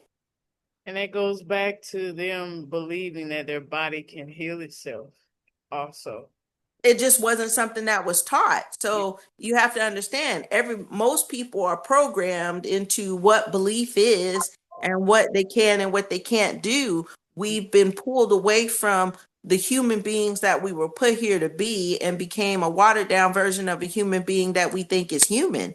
And so when you think about that, as a spiritual being having a human experience, we also have to understand that this body was made to last. It was built for tough. But we got to treat it that way. You can't just fill it with all kinds of things, you see? I would say this, a natural form of alcohol is a natural form of alcohol. Can it be consumed? It can. Should it be consumed every day? No, it shouldn't. Jesus even pointed out he could turn fruit into wine because that's what wine turns into. And it does. It has some, because of the natural way it's made, it's fermented, it's gut health, it's blood health. But then somebody decided that they was gonna speed up the process and then use it as a lubricant for getting away from things that you don't want to deal with. And now we're strung out on it and it tears up our body. But there is a natural way to fermenting your fruit that so it will give you natural health and it'll get you a little drunk. As for smoking weed, finding out the spiritual ways of smoking like peyote and weed and all of that, the reason why it was stopped was because if you use it with the proper intention, it actually opens up the mind and enlightens the mind. If you use it for the wrong purposes, you get stuck and you're sitting here all day not understanding what there is to do. There are different ways to utilize everything, and anything in overabundance is harmful. Once again, I take that back to money. Money in whole overabundance causes a person to be greedy. Ashay, sis. Set a mouthful right there. Set a mouthful right there. You're not wrong about that, but it's a lot of having to unlearn things and reteach yourself things so that you can get these understandings so that you can heal thyself, know thyself, get out there and be self-sufficient and learn that when you do be self-sufficient, you realize, oh, I don't need money. I really don't need this. I'm rich. Once you realize you don't need it, and you start to formulate a plan to stop utilizing it as much as you do. Now, once again, I'm always going to say this. We do have priorities. Don't stop paying your bills. Yep. Because then it gives them the upper hand. Yeah. But if all you have to do is pay your bills, you see what I'm saying? You don't have to go out to the malls and buy the newest new. Yeah, you ain't gotta do all that. Yeah, You see what I'm saying? You don't have to go to the beauty salons every 3 days to get your hair, whatever. Put a scarf on your head. It's okay. it is. We did it. We did it in our ancestral days. We covered our heads. Yeah. As a matter of fact, in First Corinthians, I used to remember, but I don't remember anymore. And I bet you I could find it. It says that a woman of the believers is supposed to cover her head, and that an uncovered head is it's basically unacceptable. So if you're not going to cover your head, you should shave your head. But because shaving your head would cause you disgrace when you walked out the house, you're supposed to cover your head. So what did you get out of that? A woman of the believers is supposed to have her head covered. Mm-hmm. That's true. And you had took it right out of my mouth and said that's part of your lineage right there, your ancestral lineage right there. A woman of the believers is supposed to cover her head. Now you'll hear people say, well, I don't read the Bible. Okay, you don't have to read the Bible. You could be Muslim. A woman of the believers covers her head. You could be spiritual. A woman of the believers covers her head. This goes back to the job I had, sis, when I had coworkers tell me, you always have your hair wrapped, you always have your hair up, we don't ever see your hair. And I'm like, why would I do that? Y'all don't need to see my hair. Goddess never reveals her crown to anybody. I'm a more than a goddess, but I'm beyond that. But you get my perspective, what I'm coming from. I don't ever reveal my crown to you. That's none of your concern. Worry about yourself, and I worry about me, and let's keep it at that. I mean, and I think it's okay to show because we have shown our hair.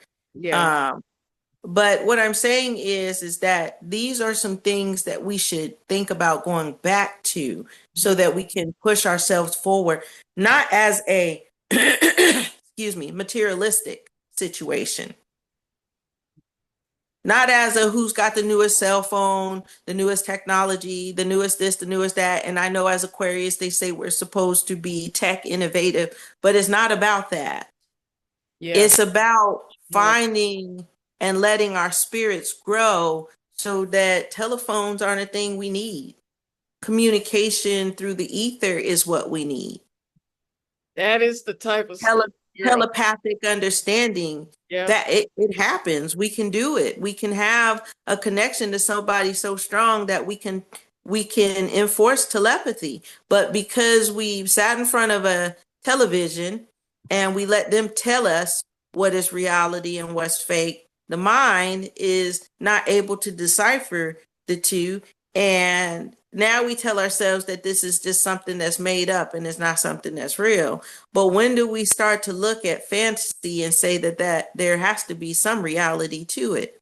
We've allowed people to tell us what box we live in, and they put us all in one box, and we're trying to figure our way out of it. They tell us that we didn't get the best education, so because we didn't get the best education, we can't be at the top. And so because of that, we keep ourselves pinned down at the bottom. But once you for the man and the woman that's out there hustling, whether it's legal or illegal, once you have a substantial amount of money in your hands, before you take it and go buy that expensive chain or that expensive weave or those expensive shoes or that expensive clothes, ask yourself, how does that elevate me as a person to keep me from doing this so I don't end up in jail? And ask yourself, how can I utilize this money to get myself into a better position? Yeah.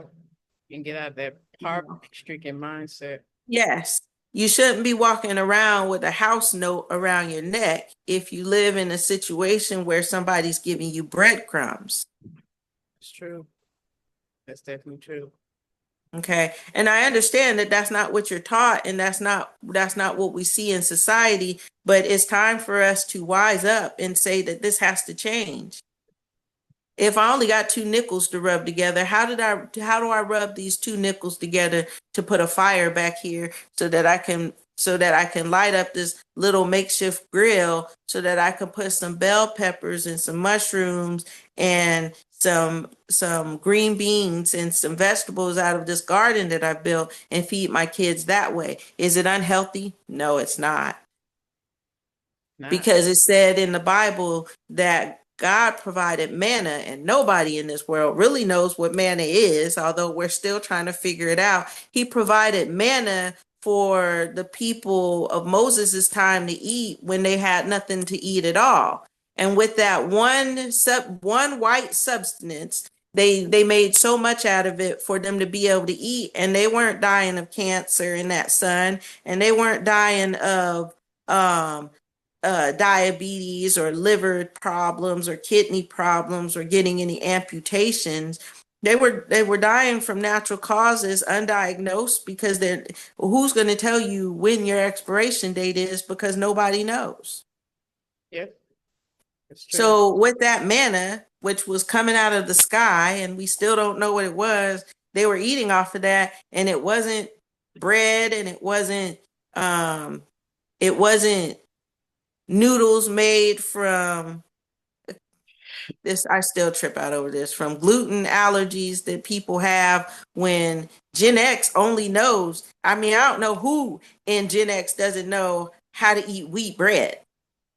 And we weren't complaining about wheat bread causing us allergies when we were kids, and they were slapping it on our plate when we was eating it, and lactose intolerant when we was all drinking chocolate milk. That was the one thing we wanted to get to, was chocolate milk. So I sit back and I'm looking and I'm like, society has programmed us, because at one time the egg was edible and then it wasn't, because it caused cholesterol problems and hardened arteries. And then after it did all that, it came back to be the incredible edible egg again.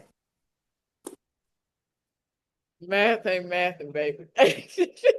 So at the end of the day, I know it's a lot that we're talking about, but it's time for us to really think, how can we live without money? And some people would say it's impossible to an extent. But that's why we're building a community, because if we build a community where a few people were able to provide the money for the household, then the other people would get up and provide the food and the land. It brings me to this question, and this was a question that I've always asked. We as African Americans know our history is slavery, and as our ancestrals were slaves, you see, our ancestors were slaves. Why is our name not on the cotton? That part. Why is our name not on the tobacco? Yeah. Mm-hmm. Why don't we have large sums of stock in this area? Because wasn't that what we were known for, picking cotton? It's not beneath me. I will go back to doing it, but I will tell you this. From picking cotton, I will be the best cotton picker there is, but I will only pick cotton for myself and my community. I say same. Why is this not our staple? Like you said, I will grow and tend to tobacco, but it will only be me and my community that benefits off of it. There you go. There you go. So I'm not here to try to service the world. I'm here to service my community. And if we start all thinking there, it's where our community grows into a society. And that's why they took our community from us, because we no longer have a society of our own. Want to keep us divided to keep that control. And there's no color preference for my community. It's all about knowing thyself and being willing to get up and do your part. And I'm not going to beg you, because I don't like to micromanage. I am a leader that does not micromanage. And if I have to micromanage you, you don't fit in this puzzle right here. I sure, sis. I don't have to. You can disagree with me all you want to. Go start your own community. You don't have to side with me. We don't have to fight. But this is how wars start out, because one person feels like their ego has been hurt. No, sweetheart, take your ego, sit down with it, and you two have an understanding. I have a right to feel the way I feel. You have a right to feel the way you feel, and nobody should die over it. That right there, that's true. Nobody should die over land. Nobody should die over food. Nobody should die over breathing air. Who cares who controls the oil? Walk. Learn to start walking more. It'll get your body back into health. You'll be in better shape. You won't have to worry about gas prices. You won't have to worry about none of that. Or get a bike. Like I've been to countries outside of America, and most people, they either ride on Vespas because it takes low on gas, or they ride bikes. Yeah, yeah, I work 45 minutes away. I get it, dude. got it. Giving me skill. Yeah. I've seen countries they actually have public bikes on the side that you Yes. Why did they get rid of the horse and buggy? Because they wanted us to put money. Think about it. A car. Think about how much money a car actually generates for the people in that area. First, you buy the car for thousands of dollars. Then you have to put new tires on the car for thousands of dollars. Depending on how much you drive, every 6 months, you've got to get brakes. You've got to get oil changes. You got to change windshield wipers.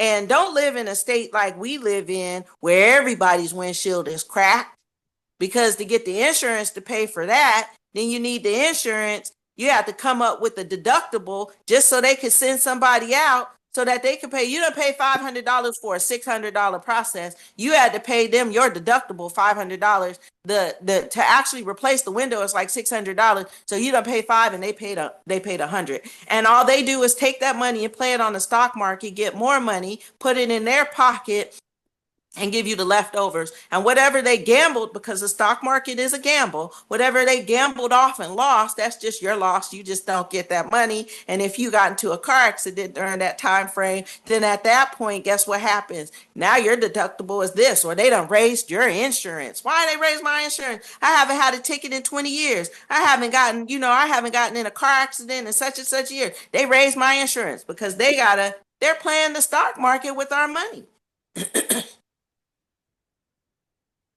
It's a form of gambling. It's all a game. So build a community that takes work, and it's going to be a challenge because we're used to sitting around. Even if you go to work, you're probably sitting at your job. And if you move around, you're only walking. You're not bending and dipping and doing all of this. To tend to a garden takes a lot of physical work that our bodies it hasn't been, subjected to. So yeah, it's going to be a challenge in the beginning, but know that challenge is to feed you and your community. Yeah.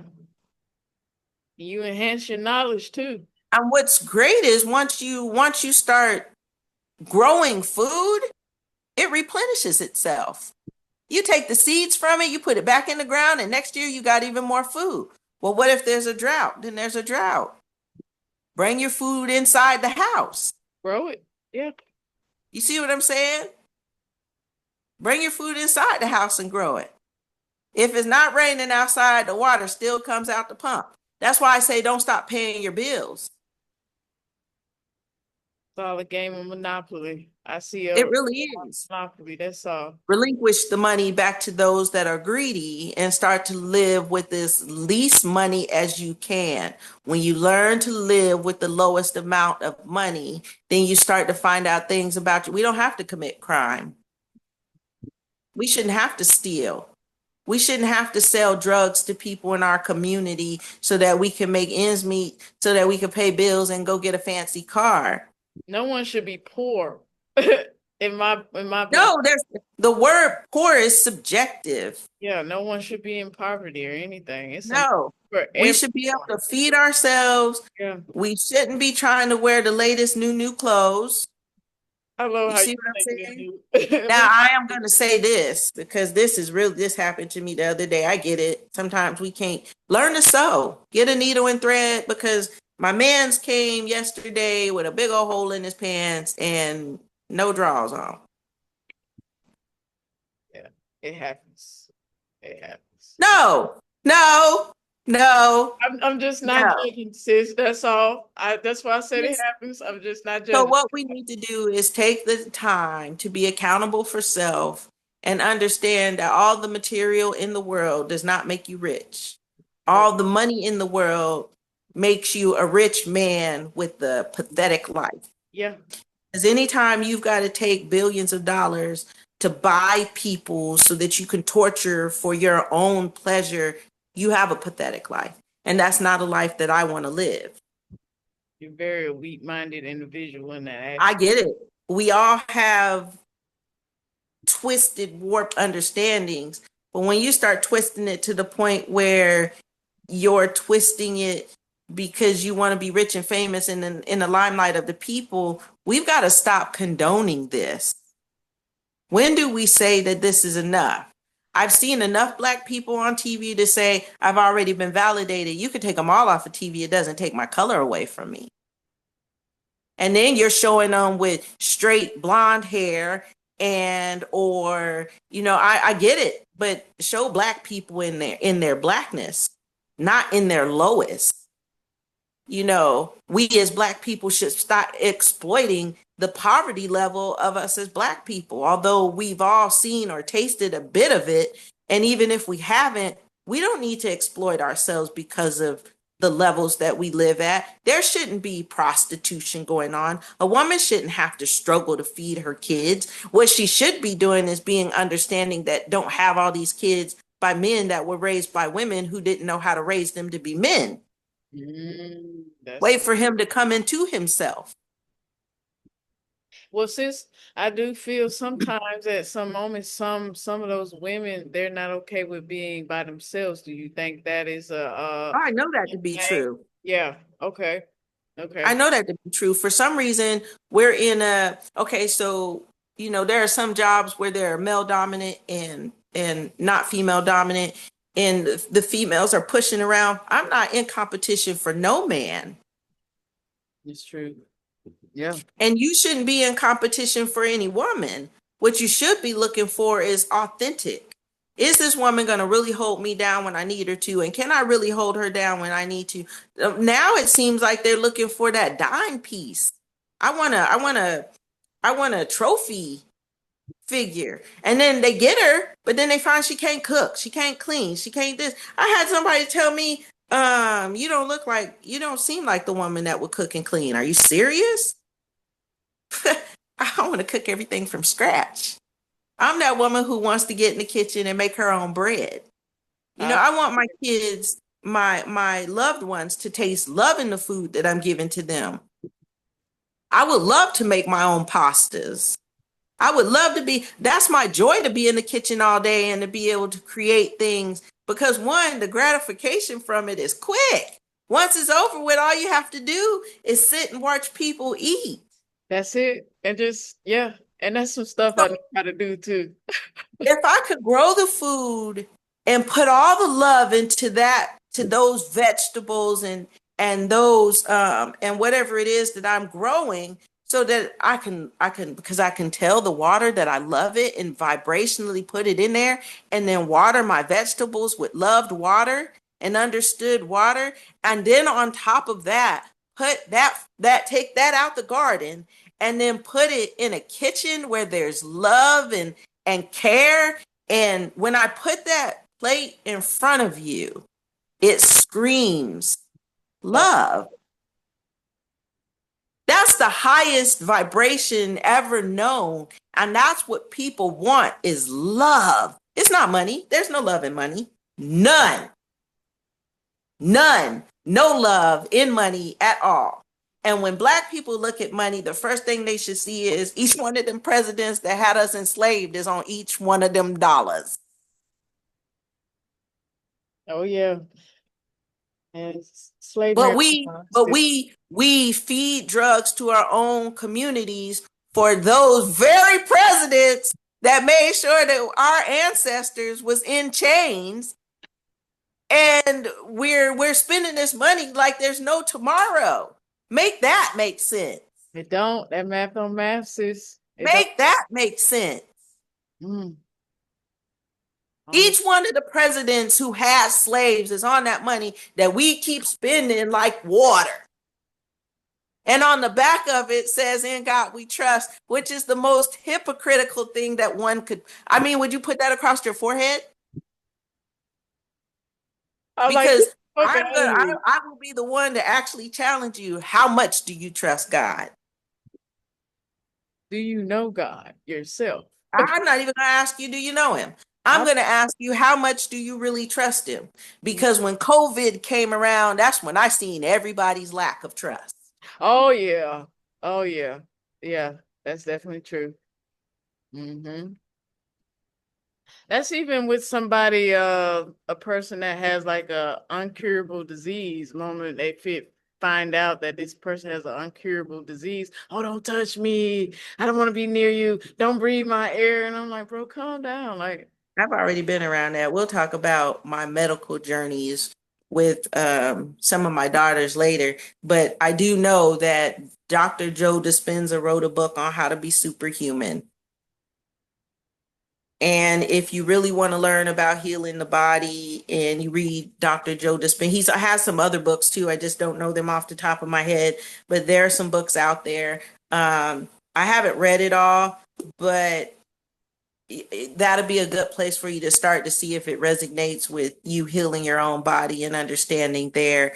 I also know that there are medicinal mushrooms, not psychedelic, but medicinal mushrooms that will help. I can't say it will heal you. That's not what I'm saying. What I'm saying is that what you're going to look into is you're going to start looking into the values and understandings of some of this stuff for yourself. yeah. What I do know is eating food that comes straight from the earth is better than eating food Mm. that has been coated with some type of something so that it will hold up in the grocery stores. And I do know that right now they're working on a tomato that will hold up longer because tomatoes don't hold up as long through the transit process. Be careful of all of these things. I'm not saying GMO is bad, but what I am saying is that they're not really thinking about teaching us to grow our own food because they're trying to provide all the money for themselves. So it's not about the masses. And at the end of the day, think about it. Even in my life, it's about me, and in your life, it's about you. So we can't be mad at them. But what I'm trying to do is give you a new structure and a new way of saying that I can live with the amount of money that I'm living with now. If I go through this house and I look at all this material stuff that I really don't need, I can sell it to somebody that does, or I can break it down to be something else that I really do need. And how do I accomplish that? And if I can sell this because I don't need furniture in my home, and although I occupy a home with somebody, this is not my furniture. I still take on some beliefs from some of the other religions I've looked at. Sitting close to the ground is fine for me. Sleeping on the floor is fine for me. Actually, it makes my body feel better when I sleep on the floor versus when I sleep in the bed. Now, I do know that there are some people that in their mind they are above that because to sleep on the floor is to be at a poverty stricken level. But I'll tell you this, what I did learn from some of the religions that I have researched is being the humblest in your life and saying that if I can live at a poverty level, because it is one of the hardest, complicated lives to live. If you can live at that level and find happiness there, you can live at any level and find happiness. I So sure. I put myself in that type of mind frame is to stay humbled. And so my next endeavor is to grow food with love, provide love and care in my food for my family, and be able to say that this is what I need. Did I come from a poverty stricken background? No, I didn't. Have I had a taste of poverty? Yes, I have. Was it at my own fate or fault? Maybe it was at my own fate, but maybe not at my own fault. You see what I'm saying? But did I have a hand in it? I think I did because it was something that happened to me. It was your But turn. to be able to live with $20 in your hand and being able to breathe and say, okay, I have a light bill that needed to be taken care of. I took care of that. I had a water bill that needed to be taken care of. I took care of that. And I had a house that needed to be taken care of. I took care of the mortgage. And I have a little bit of gas in my car. I'm good. I don't need all the new clothes. I don't need the newest drink or fast food because fast food's not even good anymore. But I can grow everything in my backyard and I can do it that way. When it comes to meat, my meat substance I'm very picky about, and we don't have to eat it all that often. So fruits and vegetables is basically where it is because it Yeah. comes straight out the earth. And be mindful of the fruits and vegetables you're buying out of the grocery store as well. You should get to a point where growing your own food is where you want to be at, and the health of your body and the understanding of your body will come as well. I share. I think that's all I have to talk about today. I'm talked out. That I was just good because you was up there talking about mushrooms. And I said I got some gnocchi mushrooms in the refrigerator. I might go and cook. So I was like, I'm gonna go ahead and make that today. Well, I love that we talked about this because we touched on a lot of things. Food, the American dollar. We touched on a little bit about the symbolism. We can delve deep on that on another segment. But we did touch on a lot of stuff that will help other people to have an understanding of what it is that they can do to help them get out of this program system to help themselves. Not only just when you start to help yourself and understand yourself as an individual, you start to contribute to your family, you start to contribute to your community, and that is what we are here trying to do at this very moment. But that is all for me as well, family. What I want them to take most away from this is the level of growth that it will take. And I know when a person thinks about it, the first thing they're going to say is that's impossible. It can't happen. Yeah, It it can, and can. we can make it happen. We can. And what you should start seeing is it happening, because think about how much stress and how much relief you will let up off of yourself when you do these things. And to put ourselves back into the dirt, we're land movers. As African Americans, I wanted to touch on this, so I'm gonna just put it out there really quickly. We are land movers. We were somebody seen something in us while our ancestors was over in our native country, and they seen that we can do some things that nobody else could do. We came here and we did those things. And because we were so good at it, it put us in a hardship, which we call slavery. Okay. Now think about it like this. Whereas slavery could have been this long, daunting, scary thing that we went through, think about the resilience and the strength that it built inside of us. Think about what it says about our community. Can we feed ourselves? Yes, we can. Did we let somebody infiltrate us? Yes, we have. We let them do it over and over and over again, to now we don't believe in ourselves in the places. Our hands and our feet should always be in the dirt. And if our hands and our feet aren't in the dirt, we're not growing our own food. We're not putting our love back in the earth. Once we start putting our love back in the earth will start to love us too. We are the dominant of the if we were created from this earth and each one of us has the color of the sand, we are the dominant. We need to go back to believing that. Spend less money and let's watch this economy change in Ashe, our favor. Ashe, family. That's all for us, family. May you have a joyous rest of your rising, and don't forget, find your light and fix your crown, family. Peace.